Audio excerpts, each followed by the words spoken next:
అందరికీ నమస్కారం అండి.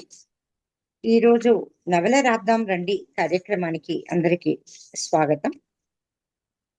శ్రీ మేకా రవీంద్ర గారు మొదటిసారిగా 2015లో మొట్టమొదటిసారి వాట్సాప్ సమూహంలో ఒక సాహితీ గ్రూప్ ను సాహిత్యానికి సంబంధించిన గ్రూప్ ను ఏర్పాటు చేయడం జరిగిందండి. ఆ తర్వాత రకరకాల గ్రూప్స్, సహస్రవాణి, సహస్ర సమూహం, ఇలా పద్యాలు నేర్చుకుందాం, రకరకాల కార్యక్రమాలు నిర్వహిస్తూ దాదాపు కొన్ని వేల మంది 2 తెలుగు రాష్ట్రాల్లో ఆ సమూహంలో జాయిన్ అయ్యి నేర్చుకొని వాళ్ళు కవులుగా ఈరోజు వేరు వేరు గ్రూపులు వాళ్ళు మళ్ళీ నిర్వహిస్తూ అన్ని రకాల ప్రక్రియల్లో కూడా రాస్తున్నారు సార్. అందులో భాగంగానే వారికి వచ్చిన మరొక ఆలోచన ఏమిటి అంటే, నవలా సాహిత్యం ఆధునిక కాలంలో తగ్గిపోయింది కాబట్టి మళ్ళీ నవలకు శ్రీకారం చుడితే ఎలా ఉంటుంది అని ఒక సమావేశంలో అనుకొని నవల రాద్దాం రండి అని ఒక సమూహాన్ని ఏర్పాటు చేయడం జరిగిందండి. అందులో భాగంగానే ఈ సమూహం నడుస్తుంది. ఇప్పుడు అందులో 150 మంది జాయిన్ అయ్యారు సార్. అందుకే మీరు నవల రాయడంలో చాలా అనుభవజ్ఞులు కనుక శ్రీ కస్తూరి గారు ఈనాటి కార్యక్రమానికి కొన్ని సూచనలు ఇవ్వవలసిందిగా ముఖ్య అతిథిగా ఆహ్వానించడం జరిగింది సార్. అయితే ఈ మన దసరా రోజు ఈ కార్యక్రమాన్ని మనం ప్రారంభించుకున్నాం. పండుగ రోజు శ్రీకారం చుడితే బాగుంటుంది అన్న ఉద్దేశంతోని అందులో కొద్ది మంది జాయిన్ అయ్యి పండుగ గనక శుభ ముహూర్తం లాగా అలా చేయడం జరిగింది సార్. శ్రీ కస్తూరి మురళీకృష్ణ గారు ప్రముఖ తెలుగు రచయిత. వీరు అనేక ప్రక్రియల్లో రచనలు చేశారు. కథ, నవల, వ్యాసాలు. ఆ నవల్లో, వ్యాసాల్లో కూడా చారిత్రక, కాల్పనిక, వైజ్ఞానిక, వ్యక్తిత్వ వికాస, క్రైమ్, భయానక, దేశభక్తి, ఆధ్యాత్మిక అన్ని రకాల రచనలు వీరి కలం నుండి వెలువడ్డాయండి. వీరు రైల్వే ఉద్యోగిగా బాధ్యతలు నిర్వహించి మొన్న ఇదే సంవత్సరం 2025లో సార్ జనవరిలో వీరు ఉద్యోగ బాధ్యతల నుండి విరమణ పొందారు, రిటైర్డ్ అయ్యారు సార్. వీరు ప్రముఖ ఆన్లైన్ పత్రిక సంచిక సంపాదకులు. ఎంత అద్భుతంగా ఉంటుందో సంచిక పత్రిక, మీరు కూడా ఎప్పటి నుంచి చూడొచ్చు.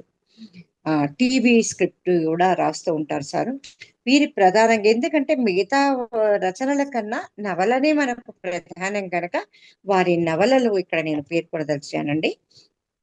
అసిధార, అంతర్మథనం, మర్మయోగం, సౌశీల్య ద్రౌపది. అసలు సౌశీల్య ద్రౌపది శ్రీకృష్ణ దేవరాయలు ఇవైతే ఎన్నిసార్లు చదివానో నేను. పునఃసృష్టికి పురిటి నొప్పులు, రోషనార, ముసోలిన్ మొదలైన నవలలు వీరి కలం నుండి వెలువడ్డాయండి. ఆ తర్వాత ఇక కథలైతే చాలా, రైల్వే కథలు, దేశభక్తి కథలు, అనేక సంపుటాలుగా చాలా రచనలకు వీరు చాలా గ్రంథాలకు సంపాదకత్వం కూడా వహించడం జరిగింది.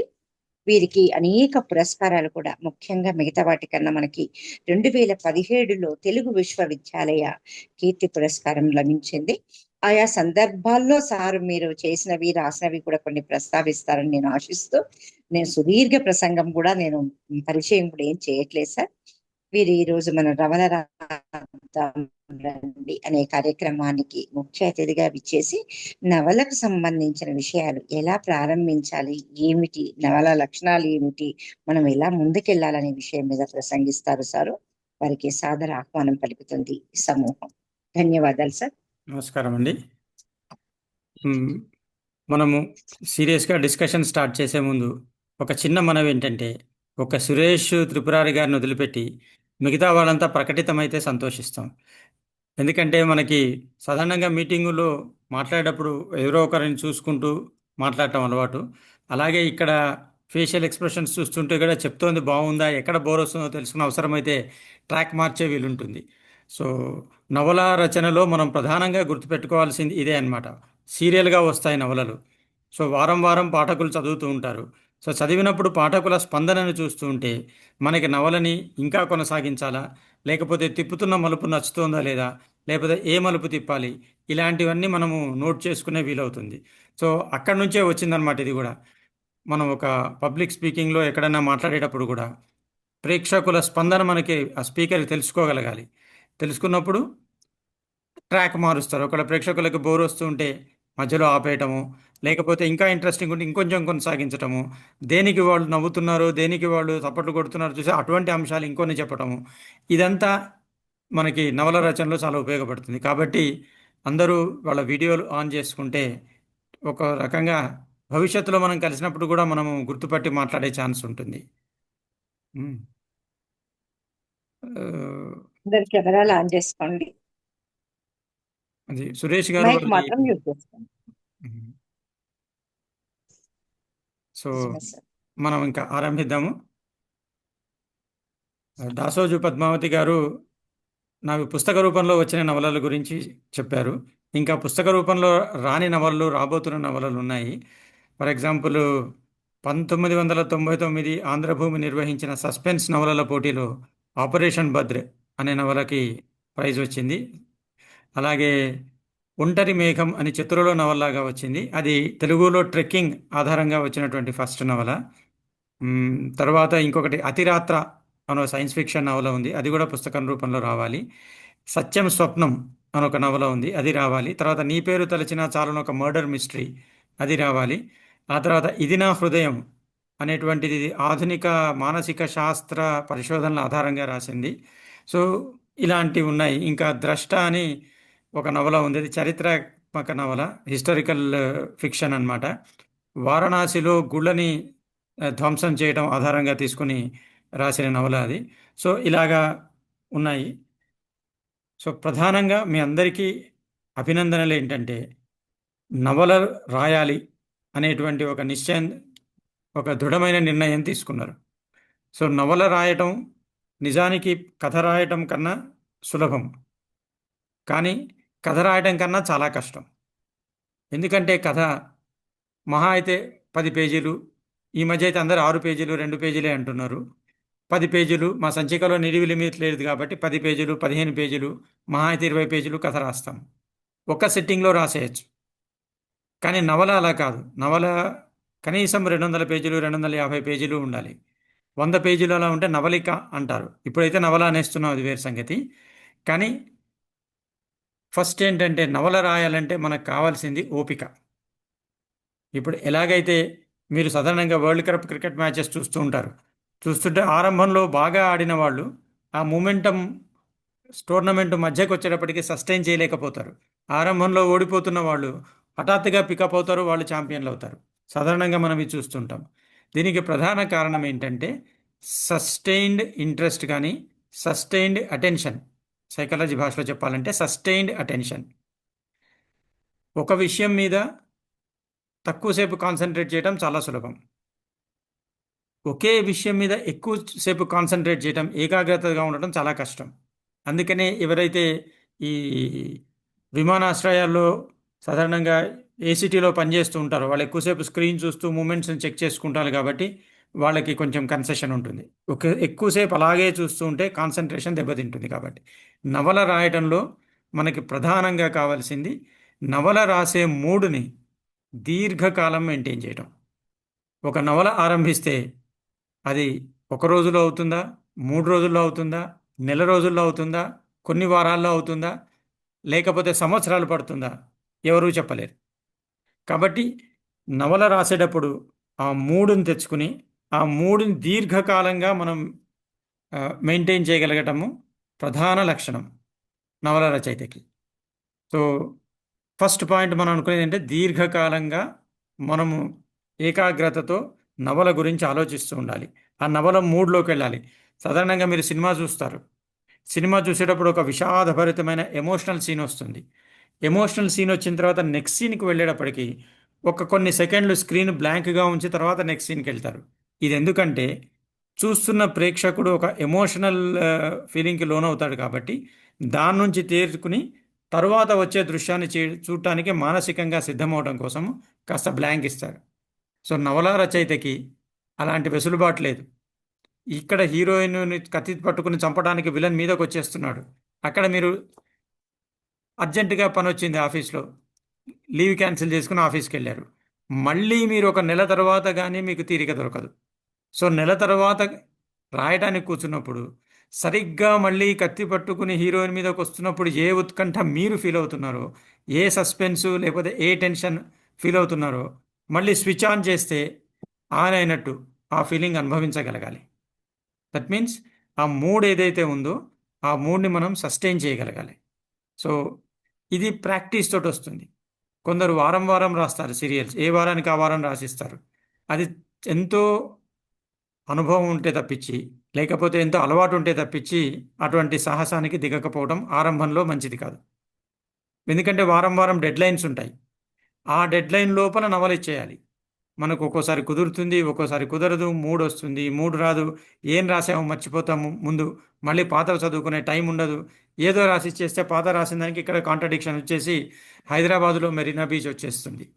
సో లేకపోతే వాడు హీరో ఏదో ఆఫీస్లో క్లరికల్ జాబ్ చేసేవాడు ఇంకేదో ఆఫీస్లో టైపిస్ట్ అయిపోతాడు. సో ఇటువంటి తప్పులన్నీ ఎప్పుడు వస్తాయంటే కొంచెం హడావిడిగా, టెన్షన్గా, వెనక్కి తిరిగి చూసుకునే సమయం లేక నవల రచయితలు రాసేటప్పుడు ఇవన్నీ యాక్చువల్గా నవల రచన ఆరంభించిన తర్వాత జరిగేటువంటి సమస్యలు చెప్తున్నాను. ఆరంభించేందుకు ఇంకా ఉంటుంది, కొంచెం ప్రాసెస్ ఉంటుంది. దేనికైనా గ్రౌండ్ ప్రిపరేషన్ అనేది ముఖ్యం. మనం ఇల్లు కట్టాలంటే ముందు చదును చేస్తాము, అక్కడ ఎక్కడెక్కడ తవ్వాలో ముగ్గు వేసుకుని ప్లాన్ చేసుకుంటాము. సో ఇటువంటిది నవల రచన కూడా గ్రౌండ్ ప్రిపరేషన్ అవసరం ఉంటుంది. కానీ ఫస్ట్ గ్రౌండ్ ప్రిపరేషన్ ఏంటంటే కాన్సన్ట్రేషన్ని మనము ఒక విషయం మీద మనము తలుచుకున్నప్పుడు మళ్ళీ సృష్టించగలగాలి. ఆ మూడు మనం మళ్ళీ రప్పించుకోగలగాలి. ఒక విషాద పాట వింటాం, విషాద పాట వినేటప్పుడు ఆ విషాద మూడ్లోంచి నెక్స్ట్ డే హాస్య పాట వచ్చిందనుకోండి, రసభంగం అవుతుంది. సో మళ్ళీ ఆ విషాద గీతాలు వింటుంటే విషాదాల్లోకి వెళ్ళిపోతాం. సో అలా కాకుండా నవల రచయిత ఎప్పుడైతే రాయాలనుకుంటున్నాడో దీర్ఘకాలంగా అనేక ఎమోషన్స్ అనుభవించగలగాలి.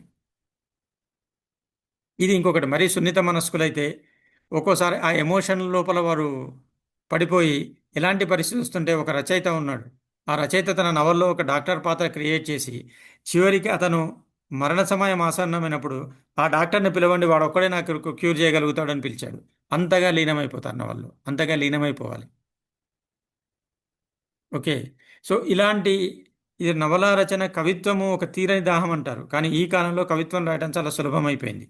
అసలు తీరని దాహం నవల రచన. సో ఫస్ట్ నవల రచనకి ప్రీరిక్విజిట్ మీరు అందరూ ఒప్పుకుంటారనుకుంటారు. నవల రాసిన వాళ్ళు కూడా మన దగ్గర ఉన్నారు కాబట్టి వాళ్ళు కూడా బహుశా నాతో ఏకీభవిస్తారు.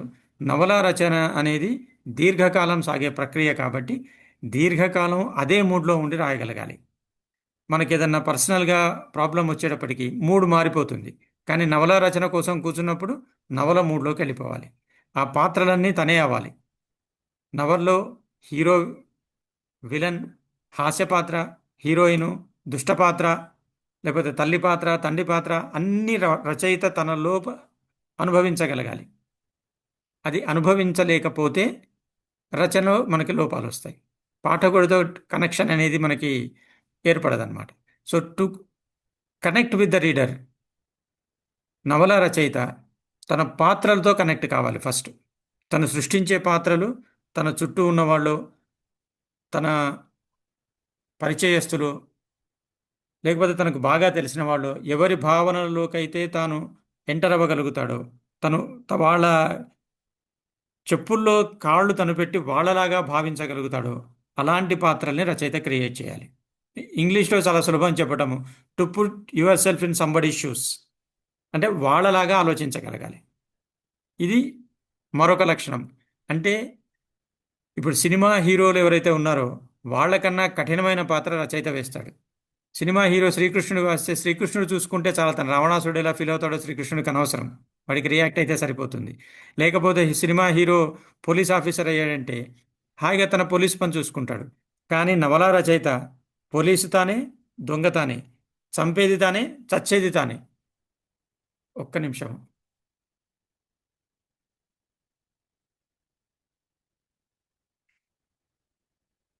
పద్మ, మీరు మ్యూట్ లో పెట్టుకోండి సార్, ఒక నిమిషం అవసరమైతే, ఏం పర్వాలేదు, మ్యూట్ లో పెట్టుకొని. ఈ మాలిని వాళ్ళ దగ్గర ఉంది, పద్మ మా అమ్మాయి అక్కడ ఉంది. ఓకే, అయిపోయిందండి పరిస్థితి. సో అందుకనే అంటారు ఏంటంటే, మిగిలిన వాళ్ళకన్నా ఏ మ్యూట్లో పెట్టానా ఏంటి, నేను కొంపదీసి లేదు కదా. వినిపిస్తోందా? వినిపిస్తుంది సార్, వినిపిస్తోందా? వినిపిస్తుంది. ఓకే. సో నవలా రచయిత అనేవాడు బ్రహ్మ కన్నా గొప్పవాడు. అసలు రచయిత, స్టోరీ రైటర్ కానీ, నవలా రైటర్ కానీ, ఇతర రైటర్ ఏమన్నా సరే, బ్రహ్మ కన్నా గొప్పవాడు. ఇది ప్రతి రచయిత, నవలా రచయిత కానీ కథా రచయిత, ఫిక్షన్ రచయితలు స్పష్టంగా అర్థం చేసుకుని అనుభవించాల్సిన విషయం ఏంటంటే, నవలా రచయిత బ్రహ్మ కన్నా గొప్పవాడు. ఈ బ్రహ్మ సృష్టించిన ప్రపంచం మాయా అని వేదాంతులు చెప్తారు. కానీ మనము ఇది మాయా అని గ్రహించలేము. కాబట్టి బాధ వచ్చినప్పుడు ఏడుస్తాము, సుఖం వచ్చినప్పుడు నవ్వుతాము, కోపం వచ్చినప్పుడు కోపం చూపిస్తాము. ఓకే. కానీ నవలా రచయిత చేసేది కల్పన. నవలా రచయిత ఎప్పుడు నేను నిజం రాస్తున్నా అని చెప్పాడు. తను చేసేది కల్పన. చివరికి చరిత్ర రాసినా సరే హిస్టారికల్ ఫిక్షన్, చారిత్రక కాల్పనిక రచన అంటాడు. సైన్స్ గురించి రాసిన సైన్స్ ఫిక్షన్, సో వైజ్ఞానిక ఆధారిత కాల్పనిక రచన అని అంటాడు. కాబట్టి తను చేసేది కల్పన అని స్పష్టంగా చెప్తున్నా సరే, మనం అది కల్పన అని తెలిసి పుస్తకం చదువుతున్నా సరే, ఆ పాత్రలు అనుభవించే భావనలు మనం అనుభవిస్తాము. పాత్రలకి ఏదైనా కష్టం కలిగితే మనం ఏడుస్తాము. ఆ పాత్రలు నవ్వుతూ ఉంటే మనం నవ్వుతాము. ఆ పాత్రను ఎక్కడన్నా మధ్యలో చంపేస్తే మనకు కోపం వస్తుంది, చట్ రచయిత ఇట్లా చేశాడని. అంటే అది కల్పన అని తెలిసినా సరే అది నిజమని మనం అన్ని అనుభవిస్తాం. కాబట్టి ఇది కల్పన అని తెలియనీయకుండా మాయలో మనల్ని ఉంచి నడిపిస్తున్న బ్రహ్మ కన్నా రచయిత చాలా గొప్పవాడు. మీకు షెర్లాక్ హోమ్స్ పాత్ర ఆ, సృష్టించిన రచయిత గురించి మీకు తెలిసి ఉండాలి. అతను ఆ డిటెక్టివ్ పాత్రను చంపేశాడు రచయిత. చంపేస్తే మొత్తం ప్రపంచం అంతా గోల్ అయిపోయింది. కాబట్టి మళ్ళీ హీ రిటర్న్స్ అని చెప్పి ఇంకో బాగా రాయాల్సి వచ్చింది. సో అతను పాత్రను చంపితే వీళ్ళకి ఏమైంది? అది కాల్పనిక పాత్ర, నిజమైన క్యారెక్టర్ కాదు షెర్లాక్ హోమ్స్, బట్ అనుభవించాం. సో ఇది రచయితకి తను చేసే పనిలో తన్మయమైపోతే, దానిలో లీనమైపోయి తానే పాత్ర అయిపోతే పాఠకులు రచయితని పాత్రని వేరు చేసి చూడలేరు. మనకి జేమ్స్ బాండ్ తెలుసు. జేమ్స్ బాండ్ రచయిత గురించి చాలా తక్కువ మందికి తెలుసు. ఇయాన్ ఫ్లెమింగ్ అతను ఎంత పిరికివాడో, అతను ఆర్మీలో పనిచేసి వచ్చిన తర్వాత ఇంత క్యారెక్టర్ ఎలా క్రియేట్ చేశాడు. ఇంగ్లీష్ రచనలు చదివే వాళ్ళకి జేమ్స్ హ్యాడ్లీ చేజ్ పేరు తెలుసు. ఫుట్పాత్ మీద, అంటే మా అప్పుడు ఫుట్పాత్ మీద ఎక్కడ చూసినా జేమ్స్ హ్యాడ్లీ చేసిన నవలలు కనిపించేవి. జేమ్స్ హ్యాడ్లీ చేసిన నవలలు చదువుతూ అతని ఆ మియామి బీచ్ ఇలా అమెరికాలో వర్ణిస్తుంటే అక్కడి వాడు అనుకుంటాం. కానీ అతను బ్రిటన్కి చెందినవాడు. ఇంట్లోంచి బయట అడుగు పెట్టలేదు అతను. అమెరికాలో అడుగు పెట్టలేదు. ఒకసారి వెళ్ళినప్పుడు కూడా విమానం నుంచి అలా వెళ్ళాడు తప్పించి అమెరికాలో దిగలేదు. కానీ అతను ఎలా వర్ణిస్తాడంటే అమెరికన్లా గొప్పగా అమెరికాని వర్ణిస్తాడు. ఇది కూడా మనం రచయిత ప్రతిభని, రచయిత గొప్పతనాన్ని మనం అర్థం చేసుకోవాలి. అంటే రచయితకి భావనా బలము, రచయితకి సృజనాత్మక శక్తి ఉంటే రచయిత నిజంగా మర్డర్ చేయక్కర్లేదు. సాధారణంగా అంటారు రచయిత వీడు మర్డర్ చేశాడా, వీడు జీవితంలో తుపాకీ పట్టుకోలేదు, తుపాకీ డిటెక్టివ్ కథలు రాశాడేంటని. అవసరం లేదు. రచయిత తన మారుమూల కూర్చుని తన మనలోకి తాను చూసుకుంటూ మొత్తం ప్రపంచం ఉన్నంతా వర్ణించి రాగలరు. ప్రపంచం ఏంటి, అంతరిక్షంలోకి వెళ్ళి ఇతర గ్రహాలను కూడా వర్ణించి రాగలరు. This is science fiction. మీకు అందరూ స్టార్ వార్స్ సినిమాలు చూసి ఉంటారు. ఈ మధ్యకాలంలో అవతార్ లాంటి సినిమాలు వస్తున్నాయి. సో ఇవన్నీ ఏంటంటే ఊహ. ఎప్పుడో ఏదో ఒక గ్రహంలోకి వెళ్ళటం, ఆ గ్రహంలో ఏదో ఉంటుంది. అయితే రచయిత గ్రహంలోకి వెళ్ళి చూసి వస్తేనే రాయాలా? సో నవల రచయితలు ఫస్ట్ నేను మీకు డిఫెన్స్ మెకానిజం నేర్పిస్తున్నాను. డిఫెన్స్ మెకానిజం అంటే ఎవరు ఏమన్నా మనం పట్టించుకోకుండా ముందుకు సాగగలగాలి. లేకపోతే ఎండమూరి వీరనాథ్ని ఎంతమంది క్షుద్ర రచయిత అని రకరకాలుగా తిట్టారు. పట్టించుకుంటే ఆయన రాయలేడు. ఎద్దనపూడి సులోచనారాయణని కవలలో పెడుతుంది, కళల్లో పెడుతుంది, పాఠకుల్ని మాయ చేస్తుంది, అంత ప్రేమలు రాస్తుంది, వంటింటి రచనలో అని తిట్టారు. పట్టించుకుంటే ఆమెని నవలలు రాయలేదు. సో ఫస్ట్ ఏంటంటే మనం లోపల ఎంత సున్నిత మనస్కులమో బయట అంత థిక్ స్కిన్ ఏర్పాటు చేసుకోవాలి. ఒక ప్రొటెక్షన్ పొర ఉండాలి రచయితకి. దీనికి కూడా నేను లాజికల్ రీజనింగ్ చెప్తాను. ఇక్కడ ఎంతోమందికి ఎవరో ఒకళ్ళు నచ్చుతారు. ఫర్ ఎగ్జాంపుల్ సినిమానే తీసుకుందాం. మహేష్ బాబు ఫేవరెట్స్ ఉంటారు, వెంకటేష్ ఫేవరెట్స్ ఉంటారు, జూనియర్ ఎన్టీఆర్ ఫేవరెట్స్ ఉంటారు, ప్రభాస్ ఫేవరెట్స్ ఉంటారు. ప్రభాస్ ఫేవరెట్కి మహేష్ బాబు పడ్డాడు, మహేష్ బాబు ఫేవరెట్కి ప్రభాస్ పడ్డాడు. వీళ్ళిద్దరు కొట్టుకుంటారు.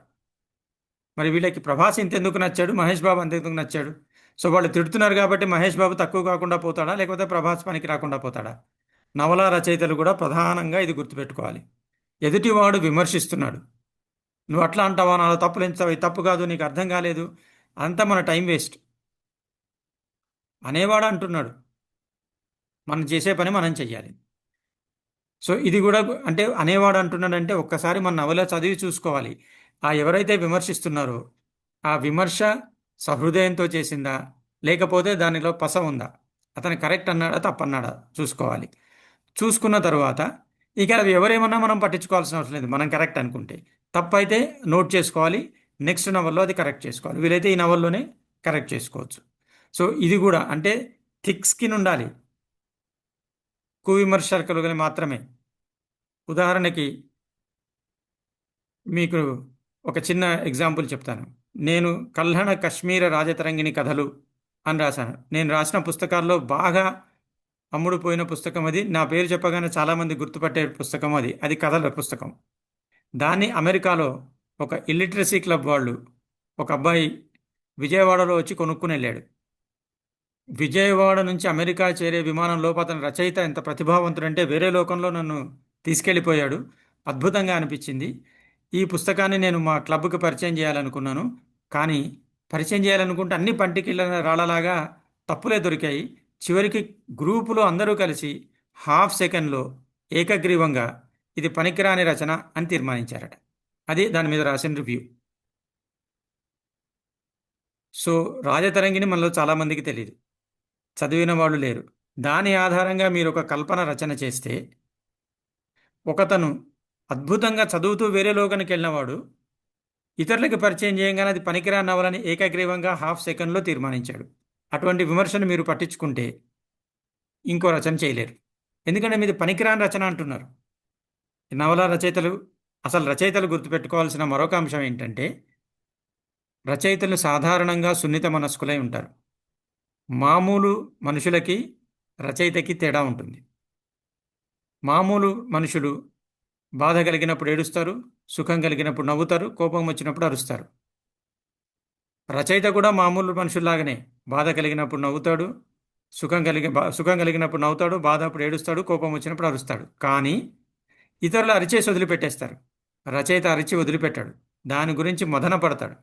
అక్కడి నుంచి అతనిలో క్రియేటివిటీ, ఒక రకమైన మదనంలోంచి, ఎలాగైతే సాగర మథనం జరిగితే ముందు హలాహలం వస్తుంది, తర్వాత అమృతం వస్తుంది, మధ్యలో కల్పవృక్షాలు, ఆ, ఐష్ ఆ, ఆ, ఐరావతాలు ఇవన్నీ వస్తాయి. సో రచయిత కూడా ఏదో ఒక మథనంలోంచే రచన పుడుతుంది. ఆ పుట్టినప్పుడు రచన ఆలోచించాల్సింది ఏంటంటే, శివుడిలాగా హాలాహలాన్ని, గరళాన్ని గళంలో నిలుపుకుని సమాజానికి అమృతాన్ని అందించాలి, కల్పవృక్షాలను అందించాలి. బేసిక్గా ఇది రచయిత బాధ్యత. సో ఇతరులకి రచయితకి తేడా ఇది. ఇతరులు మదన పడతారు, ఏడుస్తారు, డిప్రెషన్కి వెళ్తారు, అవసరమైతే కృంగిపోతారు. కానీ రచయిత డిప్రెషన్లోంచి కూడా రచనని సృష్టిస్తాడు. మీకు గుస్తాఫ్ ఫ్లాబర్ట్ అని ఒక ఆంగ్ల రచయిత ఉన్నాడు, మదాం బొవరీ, ఫ్రెంచ్ రచయిత. అతను రాసిన ఫేమస్ నవల అది మదాం బొవరీ. ఆ నవల రాయడానికి అతను ఎంతో కష్టపడ్డాడు. చివరికి ఏం చేయాలి, ఏమిటి, ఏడవటం, ఒక పదం రాయటం, కొట్టడం, కొత్త కొత్త పదాలు తీసుకోవటము, ఇంత చేసిన తర్వాత ఈ పనికిరాని నవల అన్నారు కొందరు, ఇది సమాజాన్ని తప్పుదారి పట్టిస్తుంది అన్నారు, ఇది అర్థం లేని నవల అన్నారు. సో రచయిత ఎంత బాధపడతాడు. సో మనం ఎంతో కష్టపడి ఒక క్రియేట్ చేస్తే, ఎదుటిపాడి విమర్శలకి, దూషణలకి కనుక మనము స్పందిస్తే మళ్ళీ మన సమయం వ్యర్థము, మనసు గాయపడుతుంది, ఇంకో రచన చేయలేము. మీకు ఫేమస్ ఎగ్జాంపుల్ థామస్ హార్డీ. మీ అందరూ వినుంటారు థామస్ హార్డీ పేరు. అద్భుతమైన నవలలు రాశాడు అతను. ఒక విమర్శకుడు అతని నవలను విమర్శించాడు, తన రచనలు చేయడం మానేశాడు. సో విమర్శకుడు ఎవరో కూడా ఎవరికి తెలియదు, రాస్తాడు, వెళ్ళిపోతాడు. కానీ ఒక ప్రతిభావంతుడైన రచయిత రచనలు చేయడం మానేస్తే సమాజానికి ఎంతో నష్టం, సాహిత్యానికి ఎంతో నష్టం. ఇది గుర్తుంచుకుని రచనలు ఆరంభించే ముందే మీ చుట్టూ ఒక రక్షణ కవచం నిర్మించుకోవాలి. ఫస్ట్ థింగ్, రక్షణ కవచం నిర్మించుకోవాలి. కానీ హృదయంలో ఆ తడిని, ఆ సున్నితత్వాన్ని సజీవంగా కాపాడుకోవాలి. ఇది ఎందుకు చెప్తున్నానంటే, మనము ఒక రచన చేసి ఎంతో కష్టపడి చేస్తాము. ఎదుటివాడు ఇది బాలేదండి, లేకపోతే ఇది అంతగా హత్తుకోవట్లేదండి మనసుకి, దీన్ని ఇది మార్చాలి, అది మార్చాలి అని చెప్పినప్పుడు బాధపడకుండా వాడు నిజం చెప్తున్నాడా, నిజంగా మార్చాలా అనేది ఆలోచించాలి. ఎందుకంటే నేను ఒక పత్రికని ఎడిట్ చేస్తున్నాను. అంతకుముందు నేను మామూలుగా కథలు, నవలలు రాసి పత్రికలకు పంపించేవాడిని. సౌశీల్య ద్రౌపది ఇందాక దాసోజు పద్మావతి గారు ప్రస్తావించారు. సౌశీల్య ద్రౌపది సీరియల్గా వేసేటప్పుడు ఆ సమయంలో ఆంధ్రభూమి న్యూస్ ఎడిటర్గా ఉన్న ఏఎస్ లక్ష్మి గారు ఒక 2-3 పారాగ్రాఫ్లు తీసేశారు. నాకు నచ్చలేదు. నేను హాట్ ఫుడ్ నా పారాగ్రాఫ్లు తీసేస్తే ఇలాగా అన్నాను.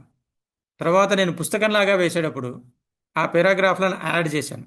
ఆమె ఎక్కడెక్కడ తీసేశారో అక్కడక్కడ యాడ్ చేసి తర్వాత చదువుకుంటే ఆ పారాగ్రాఫులు తీసేస్తేనే బాగా అనిపించింది నాకు.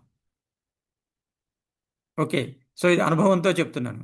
కాబట్టి ఎవరైనా ఏమన్నా చెప్తే కొట్టేయకుండా వినదగునెవ్వరు చెప్పినా వినినంతనే వేగపడక వివరించదగున్. మనం ఆలోచించుకుని మనం డిసైడ్ చేసుకోవాలి. Ultimate decision రచయితది. సో, ఇది కూడా ఇదేంటంటే మనం నవల రచన ఆరంభించే ముందే కొన్ని మన చుట్టూ కొన్ని పొరలు నిర్మించుకోవాలి. కొన్ని నిర్ణయాలు తీసుకోవాలి. ఇక మీరొక నవల రాస్తుంటే ఇటువంటిది ఎందుకు రాసావు? అటువంటిది రాయొచ్చు కదా! దీనివల్ల సమాజానికి ఏం లాభం? సామాజిక స్పృహ ఉన్నది రాయొచ్చు కదా! ఇలాంటివంటారు. మన తెలుగు సాహిత్యంలో ముఖ్యంగా. ఈ డిటెక్టివ్ నవలలు ఎవడికి కావాలి? మీరు మంచి సామాజిక స్పృహ ఉన్న నవల రాయొచ్చు కదా అని. సామాజిక స్పృహ అనేది బ్రహ్మ పదార్థం. అదేంటో ఎవరికి తెలియదు. రచయిత తాను స్పందించని, తాను అనుభవించని, తనకు తెలియని రచన అంశం గురించి రచన చేయకపోవటం మంచిది. ఉదాహరణకి నాకు తెలిసిన ఒక రచయిత ఉన్నాడు. పేరు చెప్పాను ఎందుకంటే స్టిల్ అలైవ్. అతను మామూలు రచనలు చేస్తూ ఉంటాడు. ఒకసారి ఎవరో తన్ని సైన్స్ ఫిక్షన్ రాయమని అడిగారు. సో, సైన్స్ ఫిక్షన్ రాయమనగానే అతను సైన్స్ ఫిక్షన్ రాసేశాడు. సైన్స్ ఫిక్షన్ రాసి చూపించాడు ఎలా ఉంది అని. నేను చెప్పాను ఇది సైన్స్ ఫిక్షన్ కాదు, సైన్స్ ఫ్యాంటసీ కూడా కాదని. అతనికి కోపం వచ్చింది. దాన్ని పంపించేశాడు. అతనికి అవార్డు కూడా వచ్చింది ఆ రచనకి. ఇప్పుడు ఏమంటా ఉన్నాడు? ఇప్పుడు కూడా అదే అంటా ఉన్నాం. ఎందుకంటే సైన్స్ ఫిక్షన్ రచనకు కొన్ని రూల్స్ ఉంటాయి. సైన్స్ ఫ్యాంటసీ రచనకు రూల్స్ ఉంటాయి. అలాగే డిటెక్టివ్ రచనకి, ప్రతి రచనకి కొన్ని పరిధులు, పరిమితులు, కొన్ని నార్మ్స్, రూల్స్ అండ్ రెగ్యులేషన్స్ ఉంటాయి. ఇది తెలుసుకోవాలి ఫస్ట్గా. సో, నేను మిమ్మల్ని భయపెట్టడం లేదనుకుంటాను. ఎవరు భయపడటం లేదు కదా! ఫస్ట్ థింగ్ నేను చెప్పాను, భయపడితే మనం రచయితలం కాలేం. ముందు రచయితకి అహంకారం కూడా ఉండాలి. నేను ఎదుటివాడికి ఏదో చెప్పగలను, నేను రాసింది వాడితో చదివించి మెప్పించగలను అనేటువంటి అహంకారం లేకపోతే మనం రచనలు చేయలేం. ఉండాలి. లేకపోతే మనం రాసింది వాళ్ళు ఎందుకు చదువుతారు? వాళ్ళు చదివేట్టు చేయగలను నేను అనేటువంటి ఒక అహంకారము, ఒక ఆత్మవిశ్వాసము. అహంకారానికి, ఆత్మవిశ్వాసానికి చాలా సున్నితమైన తేడా ఉంటుంది. సో, అది ఆత్మవిశ్వాసమా, అహంకారమా మనం పాఠకులతో రచనలు చదివించినప్పుడు తెలుస్తుంది. చదివించలేకపోతే అది అహంకారము, చదివిస్తే ఆత్మవిశ్వాసం. అదే తేడా. సో, రచయితలకి ఆత్మవిశ్వాసం ఉండాలి, అహంకారము ఉండాలి, అండ్ సున్నితమైన మనస్సు ఉండాలి. అతి కఠినమైన పొరత వాళ్ళ చుట్టూ నిర్మించుకోవాలి. ఎవరు ఆ పొరను ఛేదించి లోపలికి రాకూడదు. And observation. సాధారణంగా ఇందాక చెప్పాను, ఇంట్లోంచి కదలకుండా, అమెరికాలో అడుగు పెట్టకుండా జేమ్స్ హ్యాడ్లీ చేసి మొత్తం అమెరికాలో ఉన్నట్టే రాస్తాడు. అలాగా ఆ భావనా శక్తిని పెంచుకోవాలంటే రచయిత ఏం చేయాలనేది చాలా ప్రాథమిక విషయం. చదవాలి. చదవందే రచ రచనలు చేయటం అనేది చాలా కష్టమవుతుంది. ఎందుకంటే మీరు ఒక రచన చదువుతూ ఉంటే అది మీ మనసుకు పట్టుకుపోతే ఎక్కడో మన మెదడులో మెదడులో ఇన్ఫినిట్ స్పేస్ ఉంటుంది. ఆ స్పేస్లో జ్ఞాపకాల పొరలో పొరలో పొరలో ఎక్కడో అది ఇంకిపోయి ఉంటుంది. మీరు రచన చేసేటప్పుడు ఆ సబ్కాన్షియస్లో, అంటే మీకు తెలియకుండానే ఒక సంఘటన రాస్తున్నప్పుడు ఈ పాత్ర ఎట్లా ప్రవర్తించాలి అన్నప్పుడు మీరు చదివిన రచన ప్రభావం మీ మీద కనిపిస్తుంది. దాంతో పాత్రను మలుస్తారు. రాసిన తర్వాత తిరిగి చూసి నేనే రాశానా అని ఆశ్చర్యపోతారు. ఎక్కడి నుంచి వచ్చింది అది? మనం చదివిన అనేక పుస్తకాల్లోంచి, మనం చదివిన నవలలు, కథలు, న్యూస్ పేపర్లు, వార్తలు, చూసిన సినిమాలు, ఇవన్నీ కూడా మన మనస్సులో, మెదడులో ఇంకిపోతాయి. మీరు సైకాలజీ కానీ బయాలజీ కానీ చదివిన వాళ్ళకి తెలుస్తుంది. మన మెదడు లోపల ముందు మన సెన్సరీ ఆర్గాన్స్ పంపించేటువంటివన్నీ మనం రిసీవ్ చేసుకుని పెట్టుకుంటాం. కొన్ని వెళ్ళిపోతాయి, కానీ పూర్తిగా వెళ్ళిపోవు కొన్ని. అవి అట్లా మెదడులో ఉంటాయి. Short term memory, long term memory అని ఉంటుంది. సో, కొన్ని హఠాత్తుగా మనకు తెలుస్తాయి. మనం అది ఉన్నది కూడా మెదడులో మర్చిపోతాము. రోడ్డు మీద నడుస్తూ ఉంటారు. ఒక మంచి ఫ్రాగ్రెన్స్, మంచి పరిమళం వస్తుంది. రాగానే ఇంకెక్కడో మీ ఊళ్ళో లోపల చిన్నప్పుడు అనుభవించినటువంటి ఏదో సంఘటన గుర్తొస్తుంది ఆ పరిమళానికి సంబంధించింది. సో, ఈ పరిమళం క్యూ తోటి మన మనస్సులో నిద్రిస్తున్నటువంటి నిద్రాణ స్థితిలో ఉన్నటువంటి ఒక జ్ఞాపకం జాగృతమవుతుంది. ఇది మనందరికీ అనుభవం. ఒక పాట వింటూ ఉంటాము. వినంగానే ఆ పాట మన చిన్నప్పుడు విన్నప్పుడు ఏం చేశాము? ఈ పాట వినేటప్పుడు మా అమ్మ నన్ను కొట్టేది, లేకపోతే ఈ పాట విన్నప్పుడు నేను ఈ పాఠం చదివాను అని మనకు గుర్తొస్తుంది. ఉదాహరణకి కభీ కభీ మేరే దిల్ మే ఖయాల్ ఆతా హై అని ఒక పాట ఉంది. చాలా బ్యూటిఫుల్ పాట. మా చిన్నప్పుడు ఆ పాట విన్నప్పుడల్లా నాకు గుర్తొచ్చేది ఏంటంటే, మా చిన్నప్పుడు మా స్కూల్ నుంచి రైల్వే క్వార్టర్స్లోంచి ఇంటికి నడుస్తూ వెళ్తే ఒక క్వార్టర్లో ఈ పాట వినిపించేది. ఈ పాట వినపడంగానే అక్కడ ఆగిపోయి పాట వినేవాడిని, విని ఇంటికి వెళ్ళేవాడిని. సో కభీ కభీ మేరే దిల్ మే అనగానే మళ్ళీ స్కూల్ డేస్కి వెళ్ళిపోయి ఆనాటి వాతావరణం మన మెదడులో ఒక తెర ఉంటుంది, ఆ తెరలో అది ప్రదర్శితమవుతుంది. So this is the importance of reading. అది గుర్తుపెట్టుకోవాలని బట్టి పట్టాల్సిన అవసరం లేదు. చదువుతూ చదువుతూ చదువుతూ ఉంటే మెదడులోకి ఇంకిపోతాయి కొన్ని కొన్ని అనుభవాలు మీకు బాగా నచ్చినవి. మీరు ఇప్పుడు అడిగితే నవల నుంచి మీకు అనుకోకుండా కూడా కొటేషన్లు ఇవ్వగలుగుతారు. ఆ హీరో ఇలా ప్రవర్తించాడు, అప్పుడు ఇది రాశాడు అని. ఇది చాలా ఇంపార్టెంట్. ఒక నవలని ఎలా మలుపు తిప్పాలి అనగానే మీరు సోమర్సెట్ మామ్ నవల చదువుతున్నప్పుడు, ఎద్దనపూడి నవల చదువుతున్నప్పుడు, లేకపోతే ఎండమూరి వీరేంద్ర నవల చదువుతున్నప్పుడు అతను ఏం డైలాగ్ పెట్టాడు, సో దాని లాంటి డైలాగ్ నేను పెట్టచ్చు. లేకపోతే అక్కడ పాత్ర ఎలా ప్రవర్తించింది, నా పాత్ర దానికి భిన్నంగా ప్రవర్తించాలి. అందుకని రచయితలు ఇమిటేట్ చేసినట్టు అనిపిస్తుంది కొందరికి. ఇమిటేషన్ పక్కన పెడితే దాని నుంచి స్ఫూర్తి పొంది ప్రభావం చెంది ఆరంభంలో రచనలు చేయడంలో తప్పే లేదు. అందరు రచయితలు ఇలా చేసిన వాళ్ళే. మీరు ప్రపంచ ప్రఖ్యాతి పొందిన రచయితల తొలి రచనలు గమనిస్తే అవన్నీ ఆత్మాశ్రయ రచనలే. All are autobiographical novels. ఏ రచయిత పేరు చెప్పండి, అదొక ఆటోబయోగ్రఫికల్ నావల్ అవుతుంది. వాళ్ళ ఫస్ట్ ఫేమస్ నవల్ ఎప్పుడు ఆటోబయోగ్రఫికల్ నావల్ అవుతుంది. కాబట్టి మనం నవల రాయడం కోసం, కథ కోసము, థీమ్ కోసము ప్రపంచంలో వెతకక్కర్లేదు. మనలోకి మనం చూసుకుంటే చాలు. ఒక విస్తృతమైనటువంటి విశాలమైన విచిత్రమైన విశ్వం మనలోనే కనిపిస్తుంది. So this is another aspect of a writer. So ప్రపంచాన్ని ఉద్ధరించే కన్నా, ప్రపంచానికి మంచి చెప్పే కన్నా ముందు తనలోకి తను చూసుకుని తనను తాను అర్థం చేసుకునే ప్రయత్నం చేయాలి. Writing is a form of catharsis అంటారు. కెథార్సిస్ అంటే మనోప్రక్షాళన. నిత్య జీవితంలో తను చేయలేని పనులు, తాను సాధించలేని విషయాలు, ఇవన్నీ రచయిత తన రచనలో చేస్తాడు. ఇది మరొక అంశం. సో ఇప్పుడు ఏంటంటే ఇవన్నీ ఏంటంటే రచయిత పుస్తకాలు చదువుతున్నప్పుడు ఆలోచిస్తాడు. ఆలోచించినప్పుడు కొన్ని పాత్రలు తన మనసులో స్థిరంగా నివాసం ఏర్పరచుకుంటాయి, కొన్ని సంఘటనల నివాసం ఏర్పరచుకుంటాయి, కొన్ని డైలాగ్స్. ఉదాహరణకి ఎండమూరి వీరేంద్ర అనగానే నాకు ఆమె భవిష్యత్తు ప్రహేళిక, భవిష్యత్తు ప్రవల్లిక, ఆమె గమ్యం ప్రహేళిక, ప్రవల్లిక ప్రహేళిక, ఈ డైలాగ్ గుర్తొస్తుంది. సో ఇలా మనకి రచయితలు చదువుతుంటే ఎదనపూడి అనగానే బామ్మ నాకు ఉద్యోగం వచ్చింది అని పరిగెత్తుకొచ్చింది అనేటువంటి ఒక డైలాగ్ గుర్తొస్తుంది.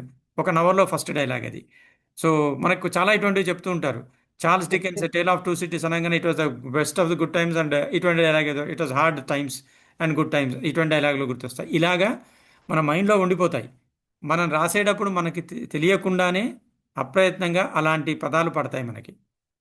దానివల్ల ఏమవుతుందంటే మనకు కూడా ఒక స్థాయి రచనలు చేసేటువంటి, ఇప్పుడు విశ్వనాథ సత్యనారాయణ నేను చాలా చాలా చాలా అభిమానించి ఫాలో అయ్యే రచయిత.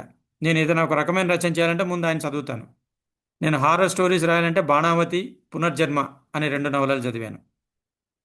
బాణావతి అనేది మీకు తెలుసు, అదొక చేతబడి ప్రయోగము. పునర్జన్మ అనేది పునర్జన్మలకు సంబంధించింది.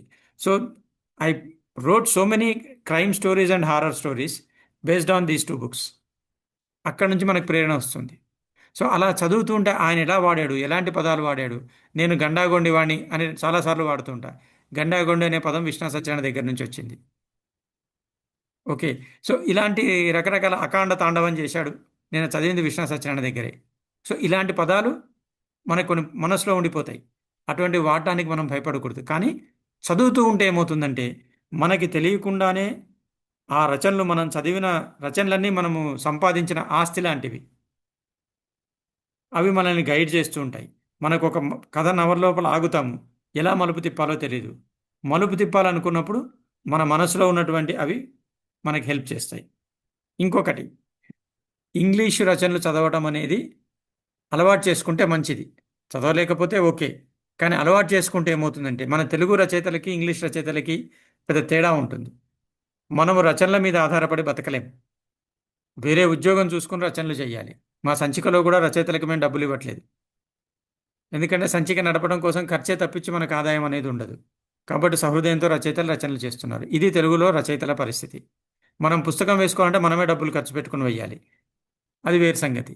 కానీ ఎప్పుడైతే మనము ఒక రచన చేస్తూ పోతామో అప్పుడు ఏంటంటే మనకి ఇంగ్లీష్ మనకేంటంటే జీవిక అనేది పెద్ద సమస్య. ఎంతో అద్భుతమైన రచయితలు జీవిక సమస్యలో పడి రచనలు చేయకుండా మిగిలిపోయారు.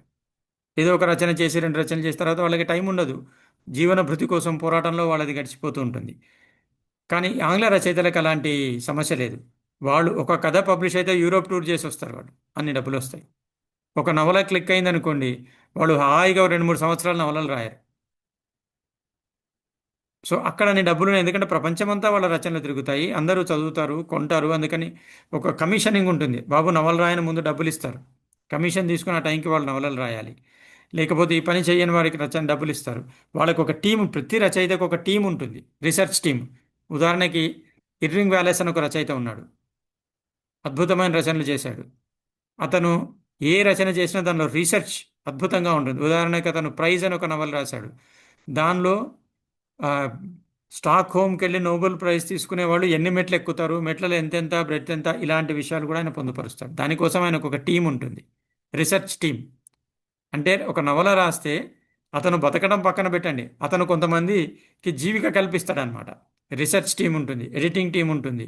సో ఇవన్నీ చదివిన తర్వాత, రాసిన తర్వాత, తెలుసుకున్న తర్వాత ఆ రీసెర్చ్ని ఒక ప్లానింగ్ ప్రకారం చేసి చాప్టర్స్ డివిజన్ చేసుకుని చాప్టర్స్ ఇస్తుంటే వాళ్ళు చదివి ఇది బాగుంది, ఇది బాగాలేదు, ఇక్కడ చెప్పడానికి వాళ్ళకు ఒక టీం ఉంటుంది. ఆ తర్వాత పబ్లిషర్కి సబ్మిట్ చేస్తారు.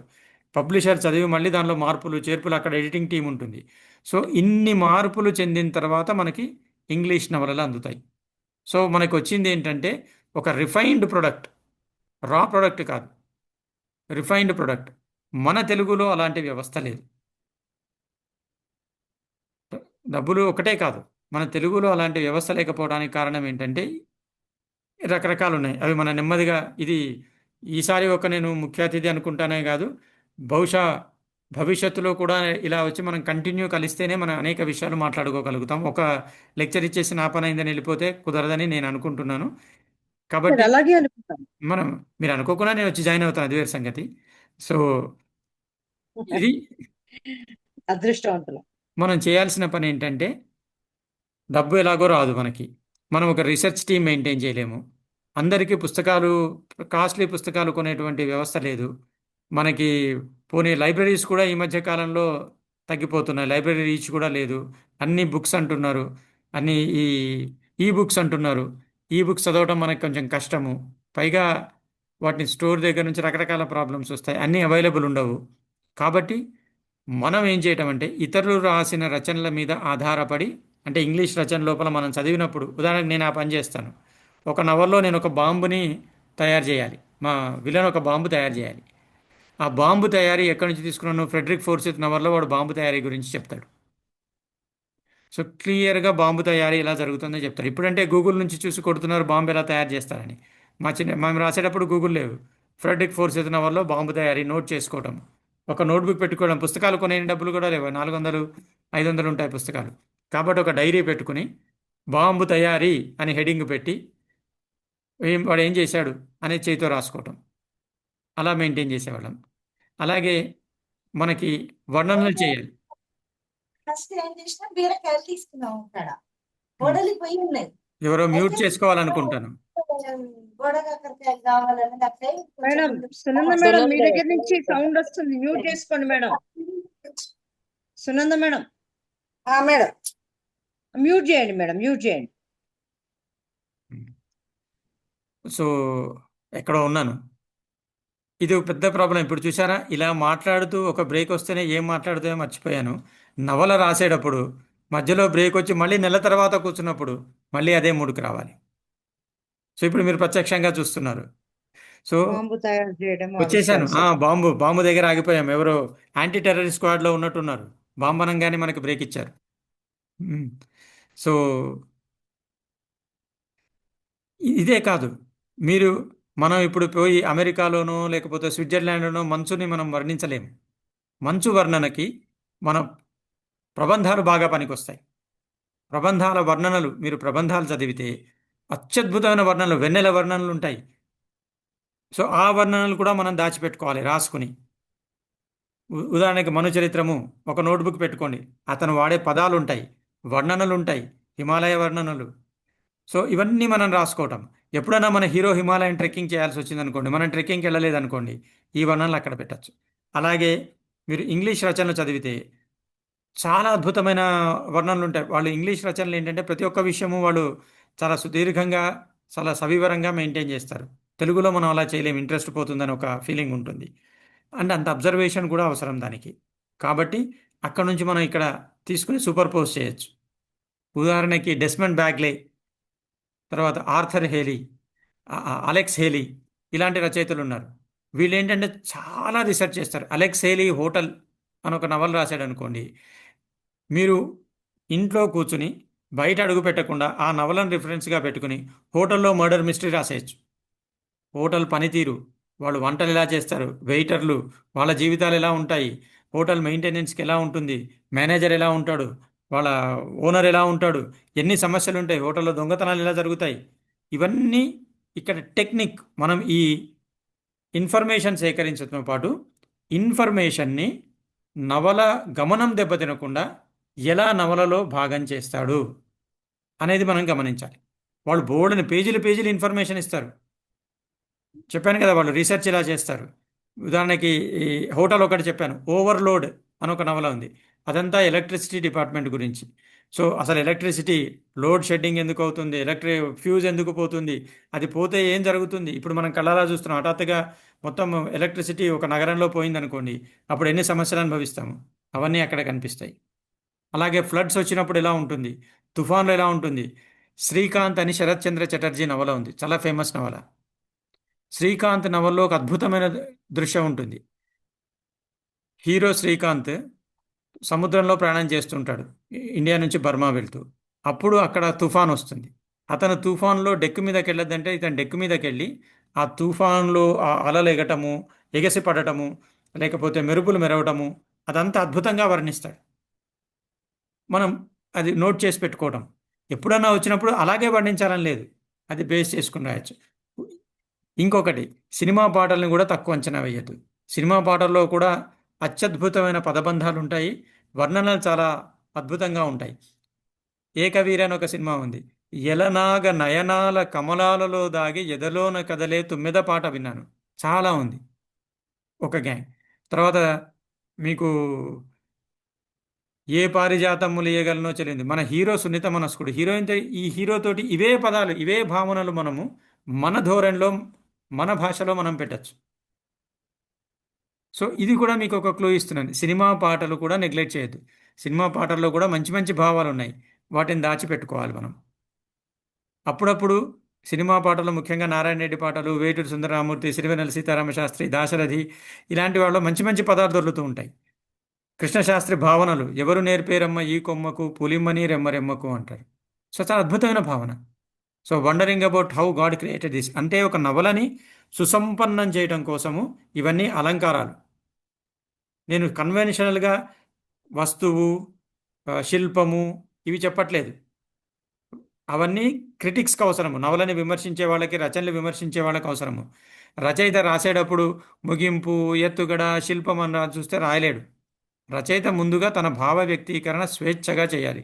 కవిత్వం రాసేవాళ్లే ఛందస్సు సర్పపరిష్వంగం అని ఛందస్సు సర్పపరిష్వంగానే వదులుచుకున్నారు. సో నవల రచయితకి ఇటువంటి ఎత్తుగడలు, శిలాలు, శిల్పాలు అవసరం లేదు. ఫస్ట్ తన నవల రాసుకోవాలి. సో రాసుకునేటప్పుడు ఇవన్నీ అలంకారాలు, ఈ వర్ణనలు. పాఠకుడికి తెలియని విషయాలు చెప్పాలి, తెలిసిన విషయాలు చెప్తూ తెలియని విషయాలు చెప్పాలి. అప్పుడు ఒక నవల చదివినప్పుడు పాఠకుడు ఇది చదివి ఏదో చౌచౌ నవల లేకపోతే పల్ప్ నవల చదవలేదు, నేనేదో తెలుసుకున్నాను అన్న ఫీల్ అవుతాడు. పాఠకుడికి ఆ ఫీలింగ్ కలిగిస్తే రచయిత విజయం సాధించినట్టే. తర్వాత ఏమవుతుందంటే, ఇప్పుడు ఎలాగైతే మనం ఆర్థర్ హేలీ నవళ్ళు వాటిలో రిఫరెన్స్ పాయింట్అవుట్ చేసి పెట్టుకుంటున్నామో, మన రచనల విలువ కూడా పెరుగుతుంది. అరే దీనిలో ఇంత మంచి విషయం ఉంది, ఈ విషయాన్ని బాగుంది, ఈజీ రిఫరెన్స్ అని పెట్టుకుంటాడు పక్కన. సో అది మన నవల విలువను పెంచుతుంది. ఇది మీరు యండమూరి నవలల్లో చూస్తారు. మల్లాది వెంకట కృష్ణమూర్తి నవల, మల్లాది వెంకట కృష్ణమూర్తి ఏంటి, ఏదో ఒక చమత్కారం పెడతాడు. డ్రైవర్ కానీ డ్రైవర్ ఎవరు? Screw driver. సో అరే పాట కూడా ఇది బాగుంది అని గుర్తుపెట్టుకుంటా, నాకు ఇప్పటికీ గుర్తుంది. సో ఇలాంటివన్నీ అనమాట. సో ఇది ఏదో ఒక వింత విషయం చెప్తాడు. సో దానివల్ల రచన చదవటంలో ఆసక్తి కలుగుతుంది. ఇంకేం చెప్పాడో కొత్త కొత్త విషయాలు, అరే ఇది బాగుంది కొన్ని ఇంట్లో పెట్టుకోవాలి అనేటువంటి ఫీలింగ్ కలుగుతుంది అనమాట. అంటే నేను రచన చేయటము చెప్పడం కన్నా ముందు రచనని లాంగవిటీ ఎలాగ దీర్ఘకాలం పాఠకులు మెచ్చుకునేట్టు చేయాలి, దానికి తయారు. ఇప్పుడు వంట చేసే ముందు హఠాత్తుగా పొయ్యి వెలిగించారు కదా, కూర తరుగుతారు, దానికి కావాల్సిన సామాన్లన్నీ పెట్టుకుని అప్పుడు వంట చేయటం మొదలు పెడతారు. రచయిత కూడా తను రాయాలనుకున్న నవల ఏంటి, తను ఏం చెప్పాలనుకుంటున్నాడు, తన లక్ష్యం ఏంటి, ఎలా ప్రదర్శించాలనుకుంటున్నాడు, దానికి అవసరమైన ముడి సరుకులు అన్నీ హ్యాపీగా దగ్గర పెట్టుకుని ఒకేసారి స్టవ్ వెలిగించి వంటంతా చేసి పడేసి బయటకు వచ్చేయాలి. ఓకే. సో ఇలాగా ఇప్పుడు నేను చెప్తున్నవన్నీ మీకు అలంకారాలు. ఎలాగైతే సంగీతం, మీరు శాస్త్రీయ సంగీతం తెలిసిన వాడు సినిమా పాట పాడటానికి, శాస్త్రీయ సంగీతం తెలియని వాడు సినిమా పాట పాడటానికి తేడా ఉంటుంది. ఎంత గొప్ప సింగర్ అయినా. ఘంటసాలకి బాలసుబ్రహ్మణ్యంకి ఉన్న తేడా అది, మహమ్మద్ రఫీకి కిషోర్ కుమార్కి ఉన్న తేడా అది. అంటే శాస్త్రీయ సంగీతం తెలిసినవాడు పాటలో భావాన్ని పలుకుతూ అక్కడ ఒక అలంకారం వేస్తాడు. అది గమకం కావచ్చు, ఇంకేదన్నా కావచ్చు. దాంతో పాట మనకి తెలియకుండానే అద్భుతంగా అనిపిస్తుంది. ఆ ఫీలింగ్ మనకి ఆ గమకమనో లేకపోతే అక్కడ అలంకారం వేశాడనో దీర్ఘం తీశాడో రాగం అని మనకు అన్నీ అనవసరం. బట్ వీ ఫీల్, మన ఇంద్రియాలు దాన్ని గ్రహిస్తాయి. సో రచయిత కూడా ఇది గమనించాలి. రచయిత ఏం చేయాలి, తను వాడే పదాలు చాలా శక్తివంతమైనవి. ఆ పదాలని ఎలా వాడాలి, పదాల అర్థం ఏంటి, తాను చేసే వర్ణనలు అవి ఎలా ఉండాలి. ఉదాహరణకి మంచు వర్ణన చేస్తున్నా నేను ఒక కథలో, నాకు రాస్తుంటాము. ఇది ఇంకొక విషయం రచయిత గుర్తుపెట్టుకోవాల్సింది ఏంటంటే, he is the ultimate judge. ఒక పదం రాసేటప్పుడు, ఒక పదం వాడేటప్పుడు, లేకపోతే ఒక భావ వ్యక్తీకరణ చేసేటప్పుడు రచయితకి ఇది బాగుంది అన్న సంతృప్తి కలగకపోతే ఎవరు బాగుందన్న రచయిత ఒప్పుకోవాల్సిన అవసరం లేదు. సో నేను రాస్తున్నాను, నాకు ఎందుకో వర్ణన ఆ ఫీల్ రావట్లేదు. మంచు కొండల్లో మర్డర్ మిస్టరీ అది. సో ఏం చేయాలంటే, ఆ చంపడానికి కత్తి పట్టుకుని ఒకడు వస్తున్నాడు, వీడు పరిగెత్తుతున్నాడు, మనం మూడు క్రియేట్ చేయాలి. మంచు తుఫాన్ వస్తుంది, అది వస్తుంది, రకరకాల ఉంటాయి. హఠాత్తుగా మంచు చల్ల గాలి కత్తితో కోసినట్టు వీస్తుంది అనేటి వచ్చింది. సో చల్ల గాలి కత్తితో కోస్తుంది అనగానే అక్కడ మర్డర్ ఫీలింగ్ వచ్చేసింది మనకి. సో ప్రకృతి కూడా మర్డరర్కి సహాయం చేస్తుందన్న ఫీలింగ్. సో అక్కడి నుంచి మనం ముందుకు వెళ్ళిపోతాం. సో వర్ణనలు కూడా కొన్ని స్పాంటేనియస్గా వస్తాయి, కొన్ని మనము చూసి క్రియేట్ చేయాల్సి ఉంటుంది, సృష్టించాల్సి ఉంటుంది. దీనికి మన అమ్ముల పొదిలో ఎన్ని బాణాలు ఉంటే అంత ఉపయోగం. ఆ బాణం మీకు ఇంగ్లీష్ నవలల నుంచి రావచ్చు, హిందీ నవలల నుంచి రావచ్చు, రష్యన్ నవల నుంచి రావచ్చు, తెలుగు ప్రబంధాల నుంచి రావచ్చు, ఇంగ్లీష్ పోయట్రీ నుంచి రావచ్చు. ఉదాహరణకి ఒంటరి మేఘం అని ఫస్ట్ ట్రెక్కింగ్ నవల ఇన్ తెలుగు నేను రాశానని చెప్పాను. ఒంటరి మేఘం ఆ నవల సెంట్రల్ ఐడియా, నవల పేరు కూడా I wandered lonely as a cloud అనే వాట్స్వర్త్ పోయం. కొందరు దాన్ని డఫోడిల్స్ అని కూడా అంటారు. దాని నుంచి వచ్చింది ఒంటరి మేఘం, I wandered lonely as a cloud. So ఇది మనం ఎంత చదివితే మనకంత లాభం. ఎక్కడి నుంచి ఎలాగంటాం, దేవుడు ఎక్కడి నుంచి ఏ రూపంలో సహాయం చేస్తాడో అంటాము. అలాగా మనం చదివిన రచయితలందరూ మనకి దేవుళ్ళు, గురువులు. ఏ రూపంలో ఏ రచయిత ఎక్కడి నుంచి మనకు ఒక భావన కలిగిస్తాడో, ఒక ఆలోచన ఇస్తాడో, ఒక పదాన్ని ఇస్తాడు, ఒక వర్ణాన్ని ఇస్తాడు, రచనని మలుపు తిప్పేటువంటి ఒక ఆలోచన ఇస్తాడు. ఇవన్నీ చదువుతూ ఉండటం రచయితకి చాలా ప్రధానమైన విషయం. ఇప్పుడు యంగ్ రైటర్స్ ఏది చిన్మయి అనే అమ్మాయి అయిన ప్రాబ్లం అనిపిస్తుందా, బోర్ వస్తుందా, రావట్లే కదా, వింటున్నారా? ఓకే. వింటున్నాం సార్. ఓకే. వింటున్నాం సార్, బాగుంది. బోర్ ఏం రావట్లేదు, చెప్పండి. ఓకే. చాలా ఉపయోగంగా ఉంది సార్. బోర్ ఏంటి అసలు, అబ్బా.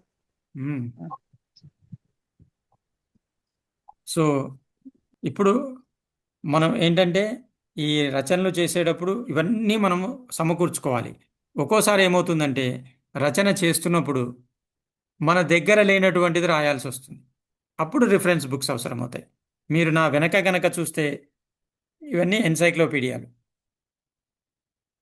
సో అన్నీ చదివేవా అంటే నాకు ఏది అవసరమో అక్కడి నుంచి తీసుకోగలిగేది మనకు అలవాటు అయిపోతుంది. మీరు రాస్తూ ఉంటే అది అలవాటు అయిపోతుంది. పురాణాలు, మన రామాయణము, భారతము, రకరకాల వ్యాఖ్యానాలు, భగవద్గీత, ఇవన్నీ మనకి పనికొస్తాయి. ఇవన్నీ రచనకి ఏంటంటే ప్రతి అక్షరము రచయిత చేతిలో ఒక ఆయుధం. అది భావ వ్యక్తీకరణకు కావచ్చు, వర్ణనకు కావచ్చు, పాఠకుడిలో ఇంట్రెస్ట్ కల్పించి ముందుకు తోయటానికి కావచ్చు. ఉదాహరణకి యండమూరి వీరనాథ్ స్టైల్ ఏంటంటే ఆ పని చేసినప్పుడు అతనికి భవిష్యత్తులో దీనివల్ల కలిగే నష్టం తెలీదు అని వదిలేస్తాడు. లేకపోతే ప్రమాదం అక్కడ పొంచి ఉందని తెలియదు. సో పాఠకుడు నెక్స్ట్ వీక్ వెళ్ళిపోతాడు. సో ఇలాగనమాట. అంటే ఇవన్నీ ట్రిక్స్, ముందేమవుతుందో తెలియకుండా ఉండటం. ఇక్కడ మీకు నేను ఇంకొక సలహా ఇస్తాను. ఉట్టి చదివితే సరిపోదు, సినిమాలు కూడా చూడాలి. రచయిత అన్నవాడు సినిమాల్ని జాగ్రత్తగా గమనించి చూడాలి. మామూలుగా అందరూ చూసినట్టు చూస్తే సరిపోదు. ఎందుకంటే మన రచనలకి సినిమాకి చాలా దగ్గర సంబంధం ఉంది. సినిమాలు కళ్ళ ముందు కదిలే దృశ్యాన్ని చూపిస్తాయి, ప్రేక్షకుడు అనుభవిస్తాడు. మనం అక్షరాలతో పాఠకుడి మనసులో దృశ్యాల్ని చిత్రిస్తాం. సో దిస్ పాయింట్ జాగ్రత్తగా వినాలి. అక్షరాలతో మనం దృశ్యాన్ని చూపిస్తాం పాఠకుడి మనస్సులో. కాబట్టి ఆ సినిమాలో ఏమిటి, కళ్ళప్పగించి చూస్తే సరిపోతుంది, మెదడు అవసరం లేదు. అక్కడే వాడు హీరో నవ్వుతాడు, చీకటిగా ఉంది, లేకపోతే వెనకాల ఒకడు కత్తి పట్టుకొస్తున్నాడు, ఇవన్నీ అక్కడ వాళ్ళు క్రియేట్ చేస్తారు. మనం అక్షరాల్లో అది సృష్టించాలి. అక్కడ సినిమాలో వాడు వచ్చి ఏదో వెర్రి పాట పాడంగానే మనకి నవ్వు వస్తుంది. ఇక్కడ అక్షరాల్లో మనం నవ్వించాలి. మన అక్షరాలు కూడా, మన పదాలు కూడా ఎలా ఉండాలంటే ప్రతివాడికి అర్థం అవ్వాలి. అర్థం కాకపోతే జోక్ పడదు, లేకపోతే సస్పెన్స్ క్రియేట్ కాదు. సో ఈ సినిమాలు చూడటం వల్ల ఏమవుతుందంటే, మీకు సాధారణంగా నవల వర్క్షాప్ అన్నా కథల వర్క్షాప్ అన్నా ఒకటి చెప్తారు, ఆరంభమే అదరాలి, పాఠకుని ఇలా పట్టుకుని లోపలికి వెళ్ళిపోవాలని. ఓకే, అది సినిమాలు చూస్తే తెలుస్తుంది. ముఖ్యంగా ఇంగ్లీష్ సినిమాలు, మలయాళం సినిమాలు, తమిళ సినిమాలు, పాత తెలుగు సినిమాలు. ఫస్ట్ సీన్ చూడగానే ఏ సినిమా అయితే మొత్తం చూడేదాకా వదలరు, ఆ సినిమాని చాలాసార్లు చూడండి. ఎటువంటి సీన్ క్రియేట్ చేశాడు ఆరంభంలో. సో మనము నవల రాసేటప్పుడు ఆ సినిమాని నేనే చూపిస్తే అక్షరాల్లో ఎలా రాస్తాం. This is called visual style of writing. అంటే మీ రచన చదువుతూ ఉంటే ఆ విజువల్స్ పాఠకుడికి కనపడాలి. మీరు ఒక వర్ణన చేస్తే పాఠకుడు అది అనుభవించాలి. ఉదాహరణకి గ్రేప్స్ ఆఫ్ రాత్ అని జాన్ స్టెయిన్బక్ అనే అతను ఒక నవల రాశాడు. నోబెల్ ప్రైజ్ ఫర్ లిటరేచర్కి వచ్చింది ఆయనకి. ఆ గ్రేప్స్ ఆఫ్ రాత్ నవల ఫస్ట్ పారాగ్రాఫ్ అంతా డ్రాట్ అంటే వర్షాలు పడక కరువుతోటి ఎండిపోయిన నేలని వర్ణిస్తాడు. ఆ ఫస్ట్ పారాగ్రాఫ్ చదువుతూ ఉంటే ఫస్ట్ టైము ఎలా అనిపించింది అంటే, పక్కన నీళ్లు తీసుకుని తాగందే నెక్స్ట్ పారాగ్రాఫ్కి వెళ్ళలేకపోయాం. అంటే అతను ఆ ఎండిపోయిన మట్టి, ఎర్ర మట్టి గాలికి ఎలా లేస్తోంది, నీళ్లు లేక అక్కడ ఎలా ఉంది, ఆ పరిస్థితి ఎలా ఉంది, చెట్లు ఎలా అయిపోయాయి, ఇవన్నీ అతను వర్ణిస్తూ ఉంటే చదువుతున్న పాఠకుడు ఆ ఎండని, ఆ నీరు లేనితనాన్ని, ఆ కరువు కాటకాలని తనలో అనుభవిస్తాడు. అత్యద్భుతమైన వర్ణన అది. ఇతనికి క్వైట్ కాంట్రాస్ట్ ఎర్నెస్ట్ హెమింగ్వే. అస్సలు అనవసరమైన ఒక పదం ఉండదు, వర్ణన ఉండదు, చకచకచక కథ నడిచిపోతుంది. So there are so many styles. ఒక్కొక్క రచయితని మనం చదివేటప్పుడు ఎలా స్టైల్ అబ్జర్వ్ చేసి చదవాలి, ఈ రచయిత ఎలా రాస్తున్నాడు, దీనిలో మన మనసుకు నచ్చిన స్టైల్ ఏంటి. ఇందాక ఫస్ట్ బిగినింగ్లోనే చెప్పాను, రచయిత అన్నవాడు తన స్వభావానికి వ్యతిరేకమైన రచన చేయకూడదు, చేస్తే దొరికిపోతాడు. సో దొరికిపోకూడదు అనుకుంటే మనకి తెలిసిన విషయాల గురించి రాయాలి, లేకపోతే తెలుసుకుని రాయాలి. మనం అనుభవించని విషయం గురించి రాయాల్సి వస్తే దాన్ని మనం అనుభవించి, మన మనస్సులో అనుభవించి ఊహించుకుని రాయాలి. అండ్ పాత్రలు రాసేటప్పుడు పాత్ర మన కళ్ళ ముందు కనపడాలి, మనం చూడాలి, మన కళ్ళతోటి పాత్రని చూసి రాయాలి మనస్సులో. ఇక్కడ రచయిత ఒకటి గమనించాల్సి ఉంటుంది. సాధారణంగా పాఠకులు చదివేది ఏంటంటే, చదివేటప్పుడు ఇది రచయిత స్వంత జీవితంలోంచి వచ్చింది, ప్రధాన పాత్ర రచయితనే అని అనుకుంటారు. చాలామంది అంటారు. సో ఒక రచయిత కొంచెము సెక్స్ నవల రాశాడు అనుకోండి, ఆ రచయిత నిజ జీవితంలో అలాంటి వాడే అనుకుంటాడు. లేకపోతే ఆ రచయిత ఏమన్నా మర్డర్ల గురించి రాశాడు అనుకోండి, వీడు నిజ జీవితంలో వీడంతా కుళ్ళు మెదడు వీడిది అనుకుంటాడు. సో ఈ రకంగా పాఠకుడు భ్రమింపజేయడం అనేది రచయిత ప్రతిభ అయినా సరే, ఇక్కడ ఒక విషయం ఏంటంటే, రచయిత ఇందాక బ్రహ్మ కన్నా గొప్పవాడన్నాం. ఎలాగైతే బ్రహ్మ తనలోంచే తీసి, ఇది ఉపనిషత్తులు, ఇవి కూడా చదవాల్సిందే రచయితలు. ఉపనిషత్తులు, వేదాలు, పురాణాలు, భగవద్గీత, వీటిలో బాగా చదవాలి. అప్పుడే రచనలో ఉన్న క్రియేటివిటీ అర్థమవుతుంది. ఎలాగైతే బ్రహ్మ తనలో ఉన్నటువంటి సా దీనికి ఉపనిషత్తులో ఒక అద్భుతమైన ఉపమానం వాడారు. సాలీడు తనలోంచి తీసి ఎలాగైతే దారం అల్లుతుందో అలాగ భగవంతుడు తనలోంచే ఈ సృష్టిని క్రియేట్ చేశాడు. రచయిత కూడా అంతే, తనలోంచే. అది బయట ఉండని వేరేవాడు కానీ తను అనుభవించని జీవితం కానీ అల్టిమేట్లీ అన్నీ తనలోకి తీసుకుని వాటిని తన సృజనాత్మక సరస్సులో వాటిని స్నానం చేయించి అప్పుడు ఎలాగైతే సాలిడ్ దారాలు బయటికి తీస్తుందో తనలోంచి, అలా పాత్రల్ని, సంఘటనల్ని, నవలల్ని, కథల్ని బయటికి తీస్తాడు. ఎక్కడైతే ఈ ప్రక్రియ జరగదో అది మనకు నచ్చదు, అది పైపైన ఉన్నట్టే అనిపిస్తుంది. అండ్ ఆ రచన మీరు గమనించండి, ఇది కూడా చాలా ఇంపార్టెంట్ పాయింట్. ఎవరు రాసినా అవే పదాలు. ఇప్పుడు తెలుగులో రాస్తున్నాం, ఎవరు రాసినా అవే పదాలు, అవే పదబంధాలు. కానీ కొందరు మొదలు పెట్టగానే చివరి దాకా వెళ్ళిపోతాం, కొందరిది అసలు కదలనే కదలదు. ఎందుకు? ఇంకొకటి గమనించండి, మీరు ఛందస్సు, ఆట వెలదులు, చంపకమాలలు, ఉత్పలమాలలు ఎవరు రాసినా అదే పద్ధతిలో రాస్తారు. కానీ ప్రతి కవి స్టైలు సపరేట్ ఉంటుంది. పద్మావతి గారు మనకి ఇది బాగా చెప్తారు. ప్రతి కవి స్టైలు, నన్నయ్య పద్యం ఎలా ఉంటుంది, ఎర్రన పద్యం ఎలా ఉంటుంది, తిక్కన పద్యం ఎలా ఉంటుంది, పోతన పద్యం ఎలా ఉంటుంది, శ్రీనాథుడి పద్యం ఎలా ఉంటుంది, చివరికి డాక్టర్ సి నారాయణ రెడ్డి రాసే వచన కవిత ఎలా ఉంటుంది, దాశరథి కవిత ఎలా ఉంటుంది, దేవులపల్లి కవిత ఎలా ఉంటుంది, ఇవన్నీ మనం శ్రీశ్రీది ఎలా ఉంటుంది. మన అవే పదాలు, అవే భావాలు. రచయితకి తేడా ఎక్కడి నుంచి వస్తుంది? ఒక రచయిత ప్రతిభావంతంగా ఉంటాడు, ఒక రచయితది మనకి నచ్చదు, పక్కన పడేస్తాం. ఒక రచయిత ఇప్పుడు నచ్చదు, 10 ఏళ్ల తర్వాత చదివితే మనకి అద్భుతంగా అనిపిస్తుంది. కారణం ఏంటంటే రచయిత మనస్సు. ఎప్పుడైతే రచయిత మనస్సులోంచి వస్తుందో, రచయిత అనుభవించి రాస్తాడో, రచయిత ఒక లక్ష్యంతో, నిర్దిష్టమైన లక్ష్యంతో రాస్తాడో, అప్పుడు ఆ పదాలకి శక్తి వస్తుంది. అందుకే పదాల శక్తి తెలుసుకుని రచన చేయాలంటారు. అది కవిత అయినా, కథ అయినా, వ్యాసమైనా పదాల శక్తి తెలియాలి రచయితకి. పదాల శక్తి తెలియాలంటే ప్రాచీన సాహిత్యంతో తప్పనిసరిగా పరిచయం ఉండాలి. మీరు ఆంగ్ల రచయితల్ని గమనించండి, మోస్ట్ మోడర్న్ రచయితలు కూడా వాళ్ళ ప్రాచీన సాహిత్యంతో పూర్తిగా సంబంధం కలిగి ఉంటారు. మీరు వాళ్ళు ఫ్రంట్ పేజీలో ఇచ్చే కొటేషన్స్ చూడండి, డివైన్ కామెడీ నుంచి కొటేషన్ ఇస్తాడు, లేకపోతే లాటిన్ దీని నుంచి కొటేషన్ ఇస్తాడు. సో ఎక్కడి నుంచి ఇస్తున్నంటే వాడు చదివాడు. అమెరికాలో కానీ ఇతర పాశ్చాత్య దేశాల్లో creative writing is a course. వాళ్ళకి క్రియేటివ్ రైటింగ్ టెక్నిక్స్ నేర్పుతారు. మనకి అటువంటి వ్యవస్థ కూడా లేదు. క్రియేటివ్ రైటింగ్ నేర్పించేవాళ్ళు వస్తువు, శిల్పము, ఇటువంటి థియరీ నేర్పుతారు. ఆ థియరీ అంతే క్రిటిక్స్కి అవసరం, రీసెర్చ్ స్కాలర్స్కి అవసరం, రచయితకు అవసరం లేదు. రచయిత నిరంకుశుడు. రచయిత రాసిన దాని మీద వాళ్ళు పరిశోధిస్తారు. ఇక్కడ మీకు ఒక అతి క్రూరమైన విషయం చెప్తాను. ఈ మాట అంటే అందరూ నా మీద కోపం వస్తూ ఉంటుంది, కానీ చెప్తూ ఉంటాను నేను. ఏంటంటే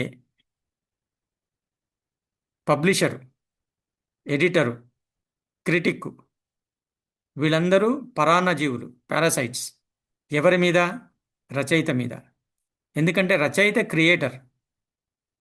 రచయిత క్రియేట్ చేస్తేనే పబ్లిషర్కి పబ్లిష్ చేయడానికి మెటీరియల్ ఉంటుంది, ఎడిటర్కి ఎడిట్ చేయడానికి మెటీరియల్ ఉంటుంది, క్రిటిక్కు విమర్శించడానికి మెటీరియల్ ఉంటుంది.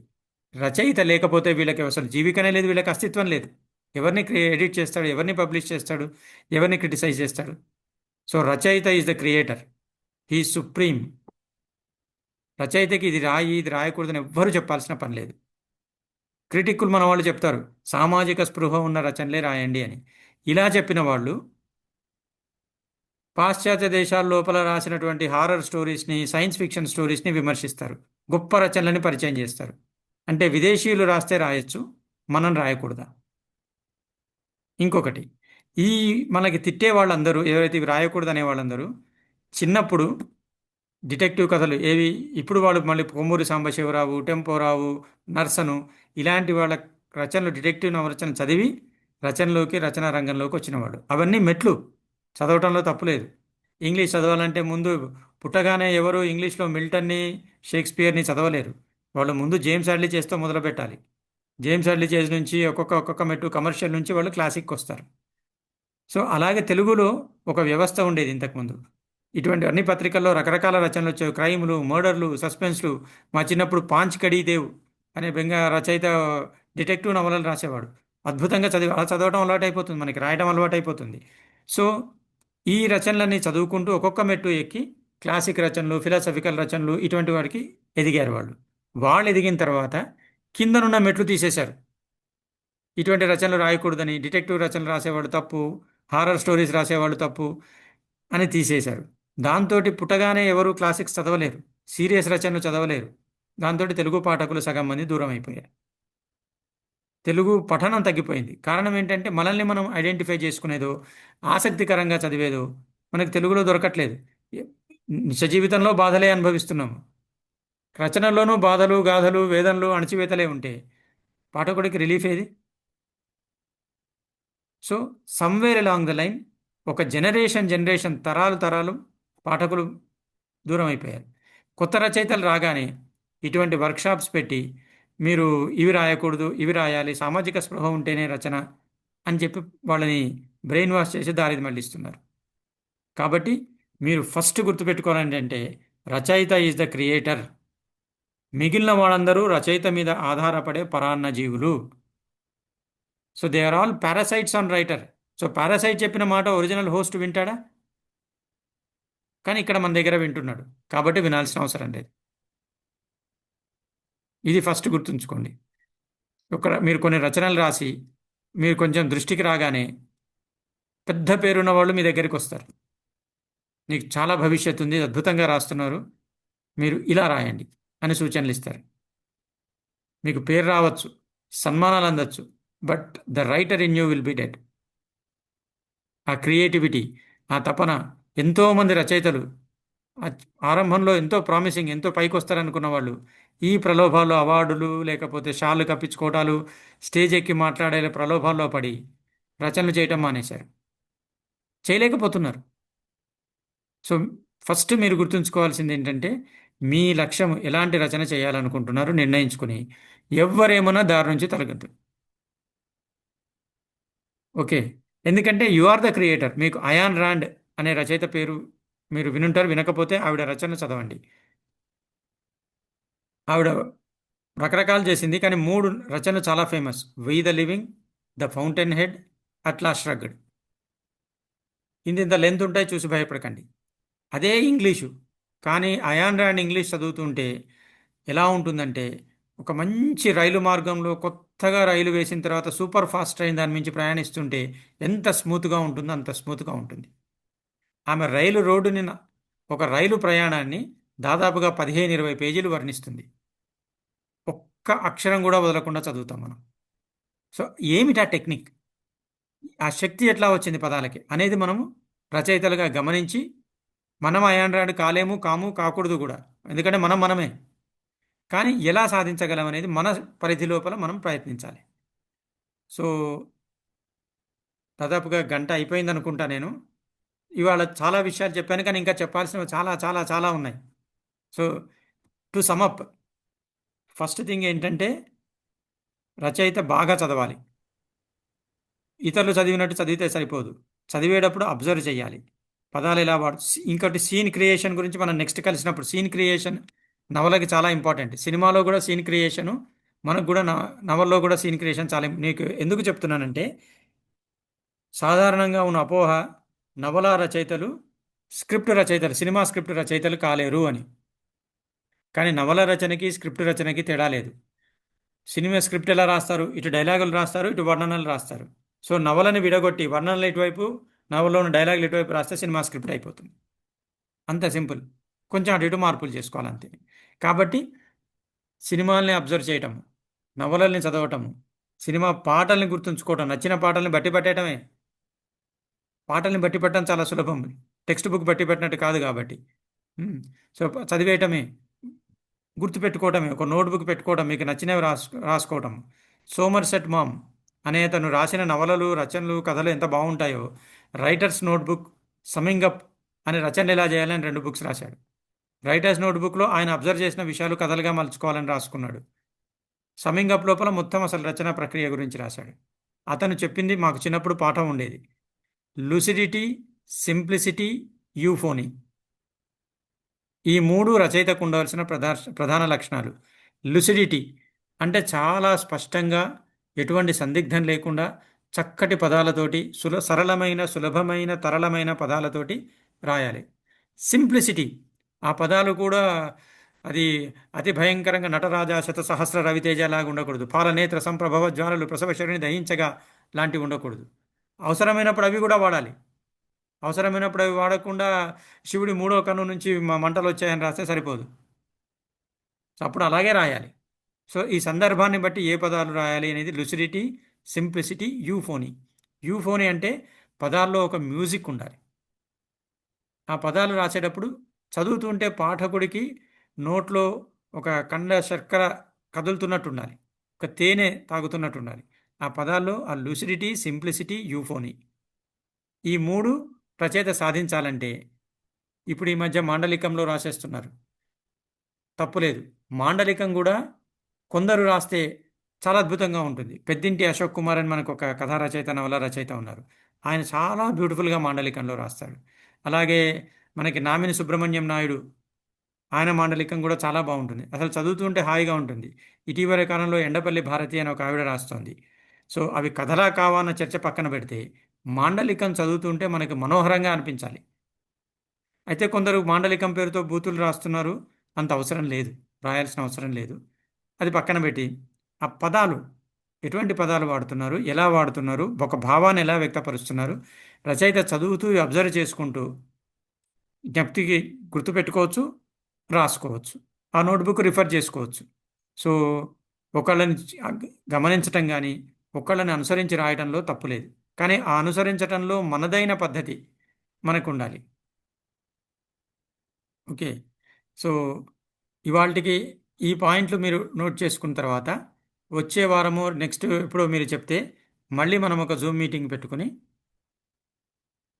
మళ్ళీ ఈలోగా నవల రాయడానికి ఫస్ట్ తొందరపడకండి. రాసిన వాళ్ళు ఓకే, వాళ్ళకి నేనేం చెప్పక్కర్లేదు. రాయని వాళ్ళు మాత్రం తొందరపడకండి. There is preparation. ఒక పిల్లవాడికి కూడా మనము స్కూల్కి వెళ్ళే ముందు వాడికి తయారు చేసి నిన్నటి పాఠాలు చదివాడా, హోంవర్క్ చేశాడా చూసి, పుస్తకాలన్నీ పెట్టుకున్నాడా లేదా చూసి, యూనిఫామ్ వేసి, షూసు గీసు శుభ్రపరిచి స్కూల్కి పంపిస్తాము. సో అలాగే ఒక నవల రాసే ముందు కూడా మనకు కొంచెం తయారీ అవసరం. ఆ తయారీ అయిన తర్వాత ఇక మనం ఒక్కసారి రాయటం మొదలు పెడితే అది అయిపోకూడదు. ఈలోగా మీకు చివరికి ఒక విషయం చెప్పి మనము మీరేమన్నా ప్రశ్నలు ఉంటే అడగచ్చు, తర్వాత మనం క్లోజ్ చేయొచ్చు. విశ్వనాథ సత్యనారాయణ రచనలు చదవండి. He is a master story teller. ఎటువంటి మాస్టర్ అంటే అందరూ వెక్కిరిస్తారు, ఒకటి అర్థం కాదంటారు. అర్థమయ్యే రచనతో మొదలుపెట్టండి. ఫ్రమ్ నోన్ టు అన్నోన్, అసతోమ సద్గమయ మన వాళ్ళు అంటారు, తమసోమ జ్యోతిర్గమయ. సో ఫ్రమ్ నోన్, చీకటి నుంచి వెలుతురులోకి, from known to unknown. So ముందు సులభంగా అర్థమయ్యేవి. హాహా హూహు, విష్ణు శర్మ ఇంగ్లీష్ చదువు, జేబు దొంగలు, గంగూలీ ప్రేమ కథ, ఇలాంటివి చదవండి. విశ్వనాథ సత్యనారాయణ రచన సంవిధానంలో గొప్పతనం ఏంటంటే ఆ రచన గనక చదివితే మీకు విశ్వ పరిజ్ఞానం పెరుగుతుంది. నేను నా పరిజ్ఞానము ఏదైనా ఉందంటే విశ్వనాథ సత్యనారాయణ రచనలో ప్రధానంగా చెప్తాను నేను.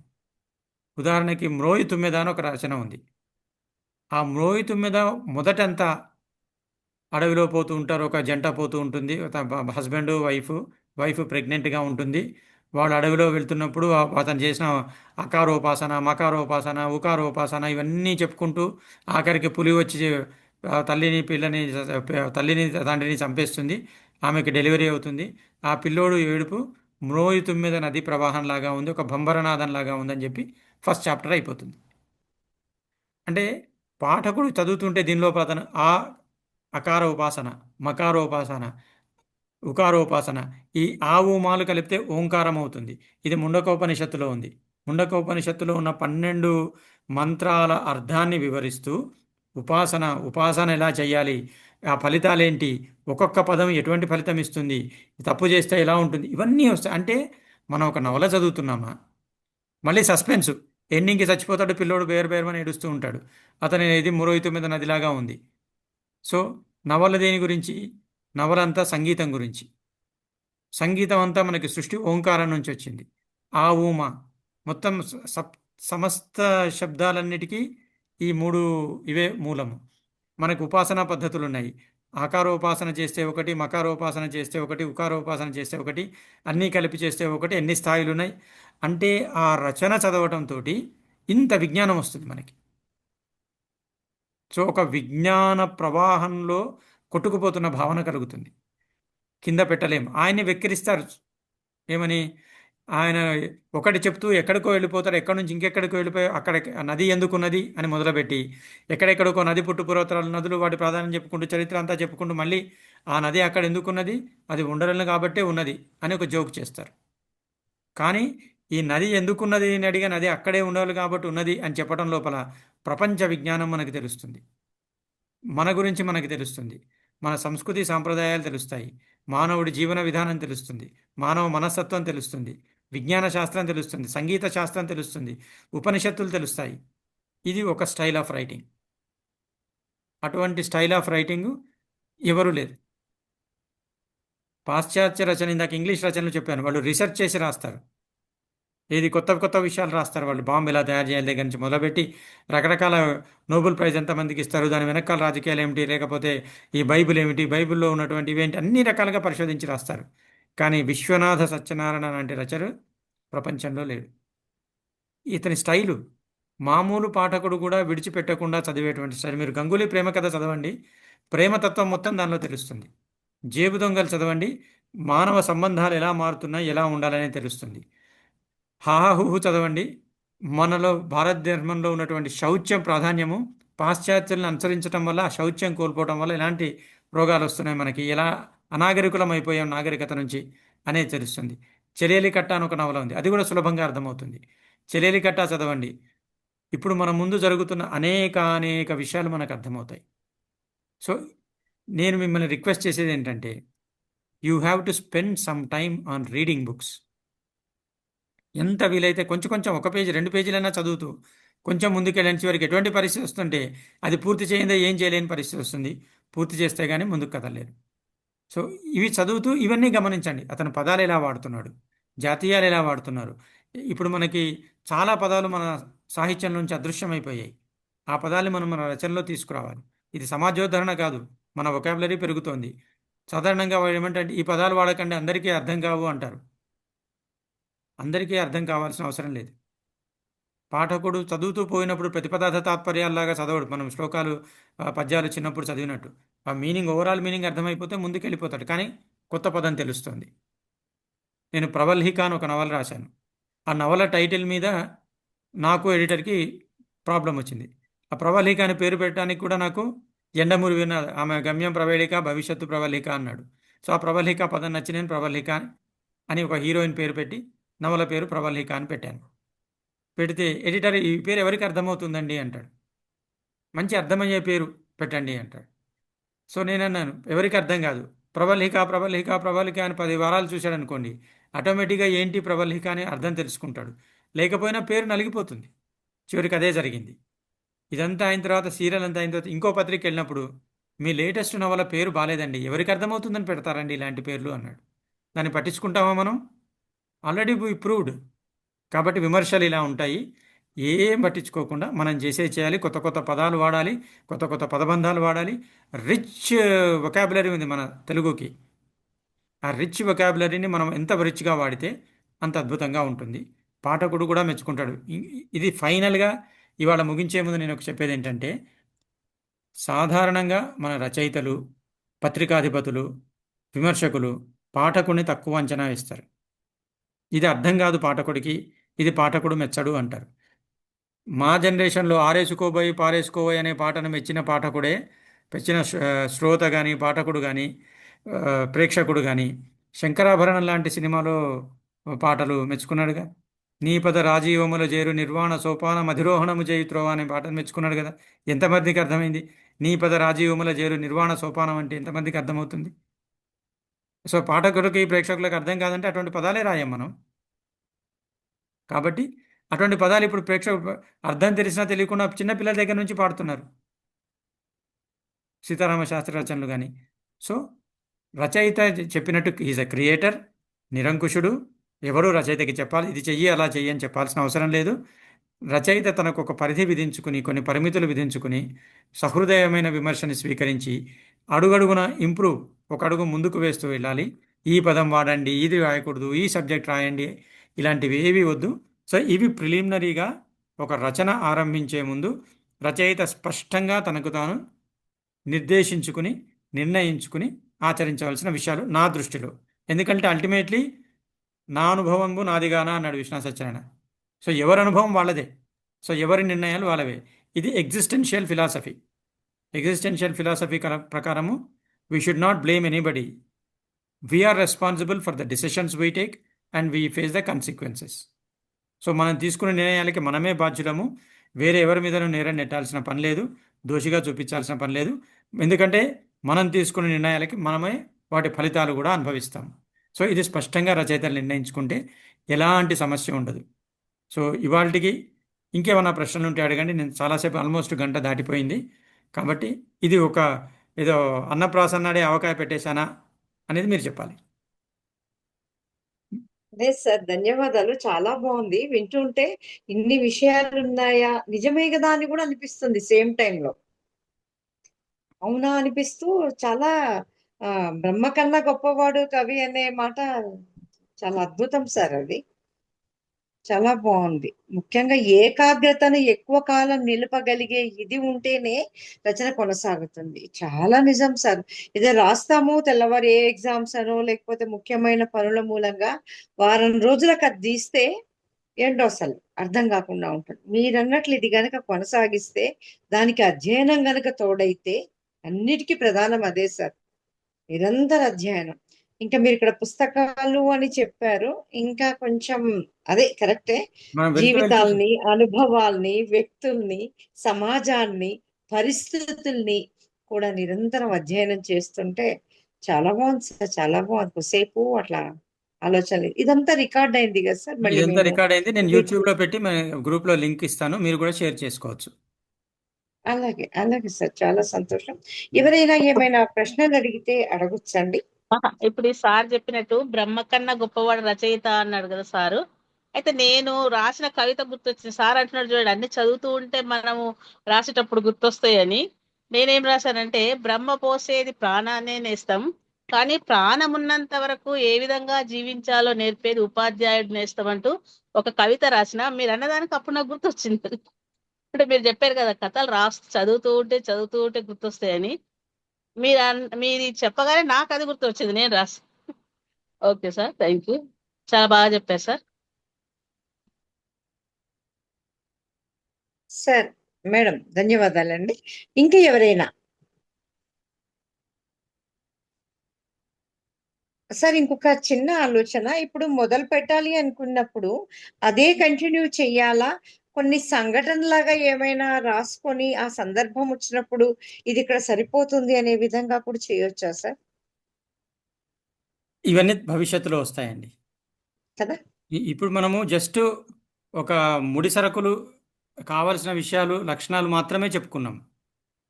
ఇంకా ఈ బిగినింగ్ ఎలా చేయాలి దగ్గర నుంచి ఎవరెవరు ఎలా బిగిన్ చేశారు, మనకి తెలుగులో ఉన్నటువంటి అత్యద్భుతమైన నవలా సాహిత్యము, ఏ రచయితని ఏ సబ్జెక్ట్ని ఎలా బిగిన్ చేశాడు, ఎందుకు బిగిన్ చేశాడు, ఇంగ్లీష్ వాళ్ళు ఎలా బిగిన్ చేస్తారు, రష్యన్స్ ఎలా బిగిన్ చేస్తారు, జర్మన్ రైటర్స్ ఎలా, ఇవన్నీ నేను మీకు సోదాహరణంగా ఇంకా పుస్తకాలు మీకు చూపించలేదు. భవిష్యత్తులో పుస్తకాలు దగ్గర పెట్టుకుని ఆ లైన్లు అవి చదివించి వాళ్ళు వర్ణనలు, ఒకటే వర్ణనలు ఎలా ఉంటాయి. డిహెచ్ లారెన్స్ లేడీ చాటర్లీస్ లవర్లో వర్ణన, మైదానంలో వర్ణన ఎలా వచ్చింది, సేమ్ అనువాదంలాగా ఉంటుంది. సో ఇటువంటివన్నీ కూడా చెప్తాను నేను. పాత్రలన్నీ రచయితే కావాలి, ఇది మాత్రం మర్చిపోకూడని అంశం సార్. తను ఆ పాత్రల్లో తను మమేకమై రాయాలన్నది. ఇంకా ఎవరైనా అండి దయచేసి. మీరు ఎంత స్పందిస్తే అన్ని కొత్త కొత్త విషయాలు వస్తాయి బయటికి. అదే కదా. అండ్ ఇదేమీ క్లాస్ కాదు, నేనేమి టీచర్ కాదు, మనందరం రచయితలమే. అండ్ ఇంకొక విషయం ఏంటంటే, రచయితలో పెద్ద రచయిత చిన్న రచయిత లేదు, అందరము సరస్వతి కటాక్ష వీక్షణాల పరిధిలో ఉన్న వాళ్ళమే. చూడండి, సరస్వతి దేవి ముందు గొప్ప చిన్న ఏమీ లేదు, అందరు సమానమే. కాబట్టి ఒక రచన చేసినా రచన చేయకున్నా రచన చేసే ఉద్దేశం ఉంటే చాలు, పుస్తకాలు చదివితే చాలు. కాబట్టి పెద్ద చిన్న అనే ఫీలింగ్ కూడా వద్దు మనకి. సో మీరు ఎంత అడిగితే మాకు అంత ఉత్సాహంగా ఉంటుంది. I want be grilled. ధన్యవాదాలు సార్. నేను కూడా నేను ప్రయాణంలో ఉన్నా కూడా మొత్తం విన్నాను. చేరిన తర్వాత కూడా వింటూనే ఉన్నాను. మీరు చాలా చాలా థియరీ చెప్పారు. మీరు చెప్పేది చూస్తే నాకు కూడా రాయాలనిపిస్తుంది, కానీ నేను రాయలేను. ఇంకొక విషయం చెప్పలేదు నేను. మీ నవలలు రాసిన తర్వాత వాటిని మా సంచిక మ్యాగజైన్లో నేను ప్రచురిస్తాను. గ్యారంటీ. మనకు ఒక గోల్డెన్ ఆఫర్ ఉంది. మీకు చాలా అదొకటి, సంతోషం. అంటే అట్రాక్షన్ పాయింట్ ఒకటి సార్ చెప్పారు కాబట్టి, అంటే మీరు ప్రయత్నించండి. సార్ అన్నట్టు 250 పేజీల నవల అన్నాడు కదా, ఆ 250 పేజీల నవల మీరు అందరు రాయగలరు, అది పెద్ద సమస్య కాదు.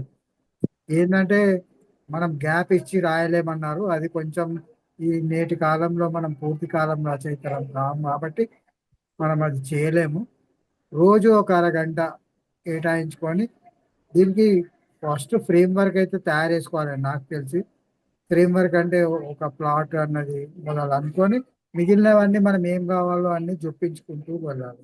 అది నాకు తెలిసిన పద్ధతి. కానీ ఏంటిది ఆ ఫ్రేమ్ వర్క్ అన్నది, ఆ పాయింట్స్ అని అంటే ఇప్పుడు సినిమాలు రాసే వాళ్ళు సీన్స్ రాసుకుంటూ వెళ్తారు. పాయింట్స్ ఒక పాయింట్ నుంచి మళ్ళీ జనరేట్ చేసుకుంటూ వెళ్తారు. ఈ విషయం చెప్పాలి, ఈ విషయం చెప్పాలి అంటే అందులో 2 చెప్తారు, మళ్ళీ 3 వీకేస్తారు.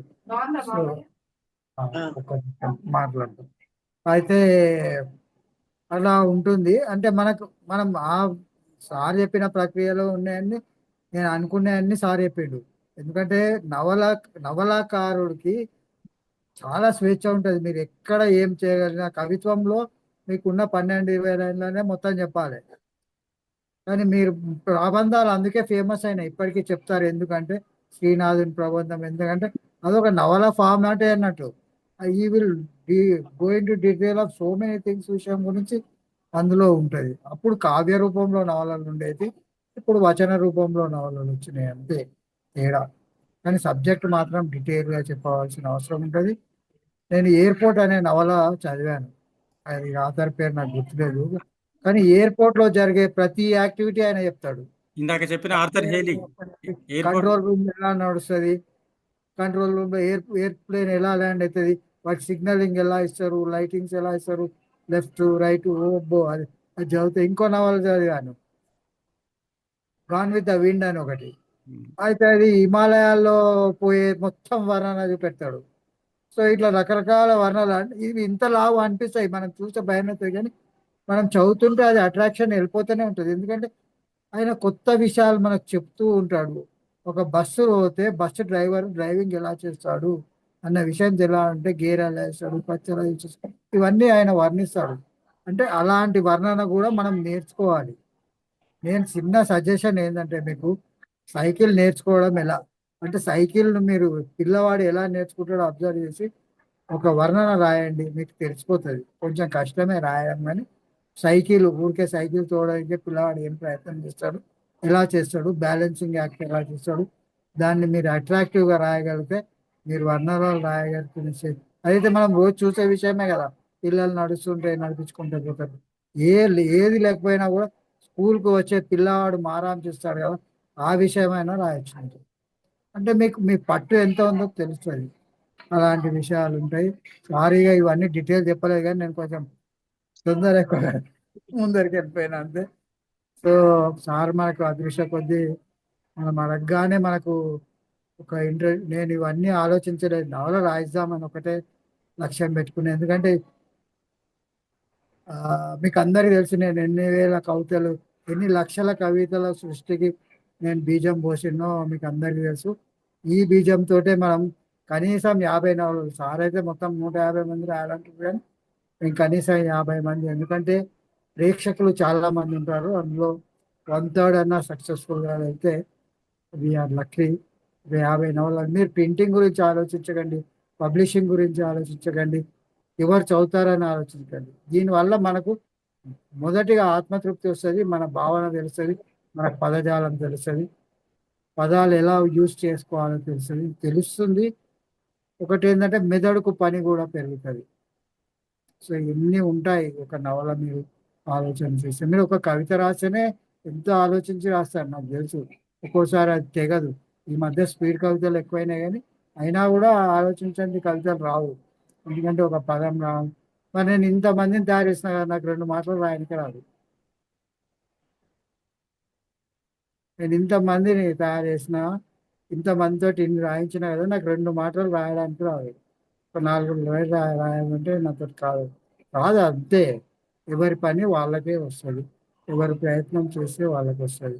ముఖ్యంగా ఒకటి ఏంటంటే, ఇది ఎప్పుడు బయటకు వస్తుంది అంటే, మన మనసులో ఉన్నది ఎవరికన్నా బయటకు చెప్పాలి అన్నది మన తపన ఉంటే డెఫినెట్గా బయటకు వస్తుంది. ఏ విషయమైనా కానీ మనం చెప్పాలి. ఇప్పుడు మౌనంగా ఉంటాం అనుకో, ఈయనకి ఏం చెప్పేది లేదన్నట్టు.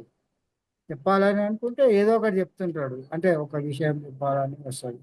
కాబట్టి నాకు ఎక్కువ చెప్పడానికి విషయాలు ఉన్నాయి. నేను కార్యశూరుడిని మాత్రమే. పని ఎలా నడపాలన్న టెక్నిక్లు నేను ఉపయోగిస్తుంటా. సో మీరు అందరు ప్రయత్నం చేసి, ఇప్పుడు నేను అబ్జర్వ్ చేసిన 18 మంది ఉన్నారు, నేను కాక, మురళీకృష్ణ గారు కాక 17 మంది ఉన్నారు. 17 మంది 17 నవలలు తయారు కాలేదు. ఎందుకంటే మురళీకృష్ణ గారు ఆల్రెడీ మన గైడు, నేను ఎలాగో రాయను.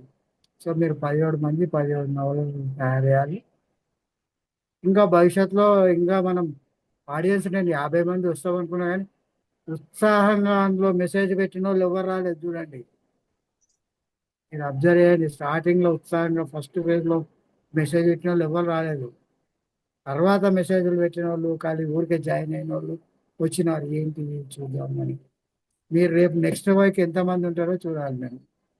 సో అది వీక్ అంటే సండే అని కాదు, ఏదో ఒక రోజు నేను అనౌన్స్ చేస్తాను, కన్వీనియంట్ డేట్ చూసి. ఎవ్రీ టైం ఫిక్స్డ్ డేట్ పెట్టుకుంటే మంచిదే, కానీ అందరికీ కుదరదు. తర్వాత మనం వాట్సాప్ లో దాన్ని డిస్కస్ చేసి పెడదాం సార్. ఇంకా ఆ. ఎవరైనా క్వశ్చన్స్ అడిగే వాళ్ళను అడగమందాం. సరేనా సార్? సో ధన్యవాదాలు సార్ మురళీకృష్ణ గారు. మళ్ళీ ఒక్క విషయం, మీరు ముందు చెప్తే నేను ఇలాగే ఐడి క్రియేట్ చేసి గ్రూప్లో షేర్ చేసేస్తాను. మీ అలాగే, ఐడి తోటి, అలాగే. ఎందుకంటే సార్ మీరు రికార్డ్ చేయగలుగుతారు, రికార్డ్ రికార్డ్ చేసి చేయలేను. యూట్యూబ్లో పెట్టి మన అందరికీ అందుబాటులో తేవచ్చు. రాని వాళ్ళకి, ఇంట్రెస్ట్ ఉన్న వాళ్ళందరికీ అందుబాటులో తేవచ్చు. మీరు ఇదే టాపిక్ కూడా నడుస్తాయి అనుకుంటా ఎప్పుడు. ఓకే, సేమ్ కొంచెం ముందు చెప్పండి. మీరు డేట్ ఫిక్స్ చేసి, టైం ఫిక్స్ చేసి చెప్పండి, నేను ఆ టైం అలాగే. క్రియేట్ చేసి ఇచ్చేస్తాను. రికార్డ్ చేస్తే యూట్యూబ్ లో పెడితే it will be useful for generations together. అవును. చాలా అందరికీ అందుబాటులో ఉంటుంది సార్, ఎల్లవేళలా. మళ్ళీ మళ్ళీ మీరు చెప్పిన విషయాలు మాకు రిపీట్ చేసుకోవడానికి ఉంటుంది. కరెక్ట్. చేసుకోవడానికి అవకాశం ఉంది. చాలా విషయాలు చెప్పారు సార్, చాలా చాలా సార్. నేను అయితే చిన్నప్పుడు నాకు సార్ ఒకటే చిన్న మాట ఏంటంటే, మనం టెన్త్ ఇంత పొడవుగా లైవ్ వీడియో టైంలో పెడితే కష్టం అవుతుంది. మనము ఒక 5 నిమిషాలు ఇది ఒక మనము టైంని ఒక 45 మినిట్స్ 1 అవర్లో క్లోజ్ చేసుకున్నాం. ఎందుకంటే ఇలా చేసి ఏమైతుందంటే, వీడియో చూసే వాళ్ళకు కూడా మనం యూట్యూబ్లో సబ్మిట్ చేసినప్పుడు చూస్తాడు ఆయన. మరీ పెద్దగా ఉంటే చూడాడు, ఎంత ఇంట్రెస్టింగ్ ఉన్నా కూడా సినిమా టైప్ అయిపోతుంది, చూడలేదు. అయిపోయినాక మనం కూడా చూస్తుంటాం కదా. అందుకే ఈ మధ్య జర్నలిస్టులు అందరూ 1 మినిట్ 2 మినిట్స్ వీడియోలే పెడతారు, షార్ట్ వీడియోలు. పెద్దవి పెట్టిండ్రు స్టార్టింగ్లో. ఇక అది వ్యూవర్షిప్ ఒక 5 నిమిషాలు కాగానే 2 నిమిషాలు కాగానే తగ్గిపోతుంది. కాబట్టి మనం స్టార్టింగ్ పంచే ఉంటుంది. అలాగే సార్. హ్యూమన్ నెక్స్ట్ టైం అలాగే సైకాలజీ హ్యూమన్ సైకాలజీ చేంజ్. ఇట్లా మనం ఒక 45 నిమిషాలు 1 అవర్ లోపునే ఉండేటట్టు ప్రణాళిక వేసుకున్నాం. అలా వేసుకుంటే కంటెంట్ మళ్ళీ కావాలంటే మళ్ళీ నెక్స్ట్ టైం చెప్పినప్పుడు మళ్ళీ కంటెంట్ చెప్పుకోవచ్చు. ఇవాళ ఒక రోజుతోటి ఆగదు. దిస్ విల్ టేక్ ఒక 1 ఇయర్ అన్నా పడుతుంది మనకు. మీరు మంచి నవలాకారులు కావాలంటే అని అనుకుంటున్నాను. మీరు ఇదివరకు కవితలు రాసినట్టుగా ఒక సంవత్సర కాలం మాతోటి అంటుకొని ఉండండి. డెఫినెట్గా ఒక నవల బయటకు వస్తుంది. కవితలు రాసినట్టు 2 రోజుల 3 రోజులు రాదు. ఇది టైం కన్స్యూమింగ్ సార్. ప్రాసెస్. మీరు కూడా మళ్ళీ ఇంకొక అరగంట టైం తీసుకుంటారు సార్, ప్లీజ్. వదిలేస్తాం. Thank you. వాళ్ళు అడగడానికి రెడీగా ఉన్నారు సార్. చెప్పండి, అందరు సువర్ణ అడిగారు. మేడం, లలిత మేడం వీళ్ళు వెయిట్ చేస్తున్నారు. చెప్పండి. అంటే నేను ధన్యవాదాలు చెప్పాలి కదా, అందుకని ఇవన్నీ చెప్పాలి. చెప్పండి సార్, చెప్పండి. ప్రత్యేకంగా పాల్గొన్న వారికి ధన్యవాదాలు. మురళీకృష్ణ గారికి ప్రత్యేక ధన్యవాదాలు. దాసోజి పద్మావతి గారు, మీకు అందరికి తెలియని విషయం ఏంటంటే, దీని అందరికీ లీడరు దాసోజి పద్మావతి గారు, నేను కాదు. సార్, నేను ఓన్లీ ఒక ఐడియా ఇచ్చిన ధన్యవాదాలు. చేస్తున్నా. ఆమె ఆధ్వర్యంలోనే ముందు ప్రతి వారం నడుస్తుంది. గైడెన్స్ కూడా మంచి మంచి వక్తలు కూడా ఆమెనే సేకరించగలుగుతారు. ఎందుకంటే నాకు ఇందులో ప్రవేశం లేదు. I can only created sir మళ్ళీ కంటిన్యూ మీదే. ఇంకా వేదిక మీద నేను మాట్లాడను. ధన్యవాదాలు. Thank you. ధన్యవాదాలు సార్. ధన్యవాదాలు సార్. క్లోజ్ చేయమంటారా ఇంకెవరిని అడుగుతారండి? లేదు సార్, వీళ్ళు సునంద మేడం మాట్లాడుతున్నారు, లలిత మేడం మాట్లాడుతున్నారు, వాళ్ళు క్వశ్చన్స్ ప్రస్తుతానికైతే క్వశ్చన్స్ ఏమీ ఉండవు మేడం, ఎందుకంటే ఆయన ముడి సరుకులు తీసుకురావాలని మాత్రమే చెప్పారు కాబట్టి ప్రాబ్లం వచ్చినట్టు చూడండి. అందరూ అవి తెచ్చుకొని లలిత మేడం. చదువుకుంటారు నెక్స్ట్ టైం. ధన్యవాదాలు సార్, మీరు ఎంతో ఓపికగా మా అందరికి చాలా మెళకువలు తెలియజేశారు. ఎట్లాగా మనం నవల రాయటానికి కావలసిన ముడి సరుకులన్నీ ఎలా తెచ్చుకోవాలి, ఒక యజ్ఞానికి కావలసిన సమిధల్ని తీసుకొచ్చే ప్రాసెస్ ఎలా ఉంటుంది ఏంటి అనేది అన్ని వివరించి చెప్పారు. ధన్యవాదాలు sir. Thank you so much. Thank you madam. చాలా చాలా ధన్యవాదాలు సార్. అసలు చిన్నప్పుడు ఈ మాత్రం ఇప్పుడు మేము కొన్ని కథలు అవి ఇవి రాయగలుగుతున్నామంటే చిన్నప్పుడు ఒక 10th క్లాస్ లెవెల్లోనే మాకు స్కూల్లో లైబ్రరీ ఉండేది సార్. ఆ విశ్వనాథ గారు మీరు చెప్తున్నప్పుడు అనిపించింది 1000 పడగలు అప్పుడు చదివే. సహస్ర శివచ్ఛేద, అపూర్వ చింతామణి, తర్వాత ఎద్దనపుడి సులోచనారాణి, ఆర్ సంధ్యారాణి, వీళ్ళందరి నవలలు అర్థమైనా కాకపోయినా ఆ హీరో, ఆ ఇంపాల కారు, ఇవన్నీ ఆ వర్ణనలు మీరు ఇప్పుడు చెప్తుంటే వర్ణనలు ఎట్లా ఉంటాయి అన్నప్పుడు గుర్తొచ్చింది సార్. ఇవన్నీ చాలా అద్భుతంగా అనిపించింది. ఎండమూరి గారి కూడా వెన్నెల్లో ఆడపిల్ల, తర్వాత అంతర్ముఖం కదా సార్. అది చదువుతుంటే జీవితం ఇట్లా ఉంటదా అని ఇవన్నీ మీరు చెప్తుంటే ఎన్ని చదవాలి, ఇంకా ఈ నాలెడ్జ్ సరిపోదు, చాలా పుస్తకాలు చదవాలి, చదివిన తర్వాతనే మొదలు పెట్టాలి అనేది అర్థమైంది సార్. చాలా విషయాలు చెప్పారు. నేను హాస్పిటల్ గా అట్లా వెళ్ళి చెకప్ చేయించుకోవడానికి వస్తూ మళ్ళీ ఇంటికి వచ్చి ఛార్జింగ్ అయిపోతే వేరే దాంట్లో పెట్టాను సార్, అందువల్ల కొంచెం డిస్టర్బ్ అయింది. యూట్యూబ్ లో విందాం మేడం మనం మంచిగా మళ్ళీ. ధన్యవాదాలు సార్, చాలా మంచి విషయాలు. మా దాసోజు పద్మావతి గారి సారథ్యంలో మేము తప్పకుండా నవలలు రాస్తాము. రాయాలి, రాస్తున్నారు. రాస్తాం. మీరు ఆ సునంద భాషను చదివి కూడా మీరు చక్కటి స్పందన తెలియజేశారు సార్, నాకు చాలా సంతోషంగా ఉంది. ధన్యవాదాలు సార్. చాలా సార్ నమస్తే సార్. నమస్కారం. Thank you very much. నా మాట వినిపిస్తుందా సార్? ప్రభావతి వినిపిస్తుంది మేడం. సార్ మేడం వినిపించడానికి ముఖ్యంగా కాదు, మీకు కనిపిస్తున్నారు ఇప్పుడు. పద్మావతి మేడం గారికి ముందుగా నమస్కారం అండి. ఆవిడ చాలా ఎంకరేజింగ్ గా ఎప్పుడు మెసేజెస్ పెడుతూ ఉంటారు. తర్వాత సార్ మీరు ఎవరో నాకు ఎక్కువ తెలియదు, ఎందుకంటే నేను సైన్స్ స్టూడెంట్ ని, తర్వాత బ్యాంక్ లో వర్క్ చేశాను కాబట్టి నాకు లిటరేచర్ గురించి నాకు ఎక్కువ తెలియదు. కానీ I know I can write, అంటే ఎలా రాస్తాను అనేది నాకు కూడా తెలియదు. సార్ నాకు చాలా ఇంట్రెస్ట్ ఎప్పటికైనా ఒక నావల్ రాయాలి అని. సో మీరు చాలా చెప్పారు సార్. ఒక రీసెర్చ్ స్టూడెంట్ కి ఎంఫిల్ లో జాయిన్ అయిన వాళ్ళకి ఎలా అయితే ఒక ప్రాక్టికల్ అప్రోచ్ తో ఎలాగా చెప్తారో అంత అలా చెప్పారు సార్ మీరు. మేము ఎంతవరకు దాన్ని ఉపయోగించుకుంటాం అనేది మా మీద ఆధారపడి ఉంటుంది. మీరు చాలా చక్కగా చెప్పారు. ధన్యవాదాలు సార్. ఎంతవరకు ఉపయోగించుకుంటాం నిజంగా మన మీద. ధన్యవాదాలు. మన మీదే ఆధారపడి ఉంటుంది కదా మేడం. మరి అంతేమ్మా, అంతే 100%. ఇంకేమైనా మాట్లాడతారండి? నమస్కారం. ప్రశ్న ఏమైనా ఇప్పుడు సార్ చెప్పిన దాంట్లో మనకి ఇంకేమైనా? సార్ నమస్కారం సార్. పెందోట వెంకటేశ్వర బాల సాహిత్యం. పెందోట వెంకటేశ్వర్లు నవల రాద్దామని నాకు కూడా చాలా కోరికగా ఉండే. ఇలా ఆ కోరిక తీరబోతున్నందుకు ముందుగా కృతజ్ఞతలు, ధన్యవాదాలు చెప్తున్నాను. ఎందుకంటే ప్రోత్సాహం అనేది ఇక్కడ దొరుకుతుంది కాబట్టి ఇంకా తప్పకుండా దానికి కార్యాచరణ పెట్టుకొని నేను కూడా తప్పకుండా రాస్తానని అనుకుంటూ నాకు కృతజ్ఞతలు తెలియజేస్తున్నాను.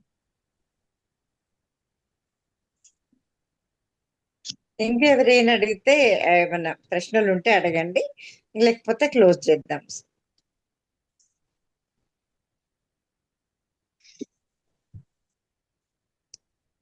ఇక్కడ ఉన్న వాళ్ళందరిలోకి యంగ్ అమ్మాయి చిన్మయి ఏదో ఒకటి అడగాలి. ఇప్పటి నుంచి ప్రాక్టీస్ చేయండి. రేపు ఎంతో మంది విమర్శిస్తుండే జవాబు ఇవ్వడం నేర్చుకోవాలి. చిన్మయి ఎవర్రా? చిన్మయి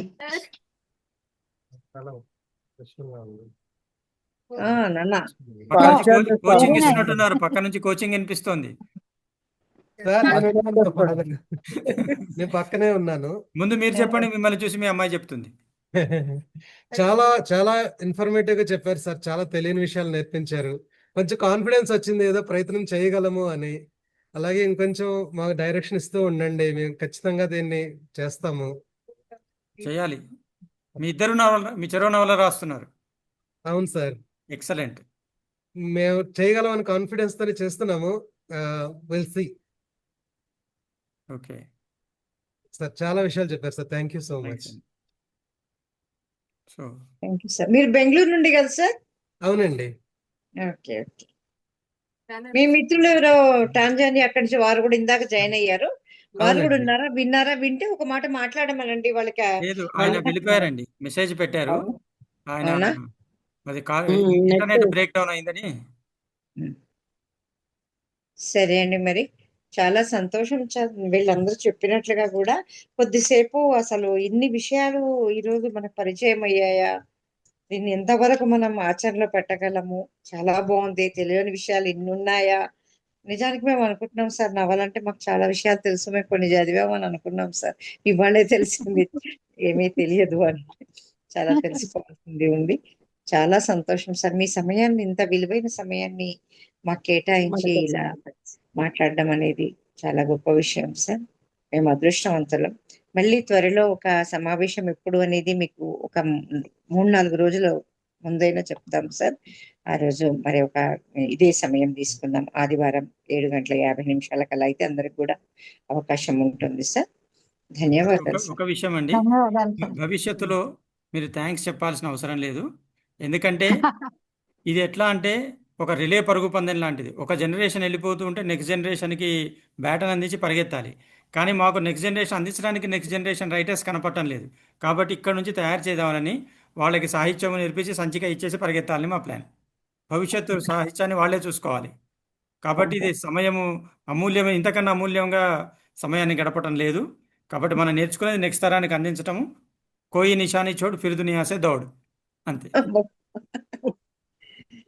మీరు చదివిన బుక్స్ పేర్లు వింటుంటేనే అసలు మాకు అసలు అసలు ఎక్కడెక్కడ ఎన్నెన్ని పుస్తకాలు చదివితే మీకు ఇంత నాలెడ్జ్ వచ్చిందో మాకు అర్థమైంది sir. Thank you so much. Thanks అండి. శుభరాత్రి. Thank you so much. శుభరాత్రి సార్. ధన్యవాదాలు. శుభరాత్రి మీకు కూడా. సార్. శుభరాత్రి.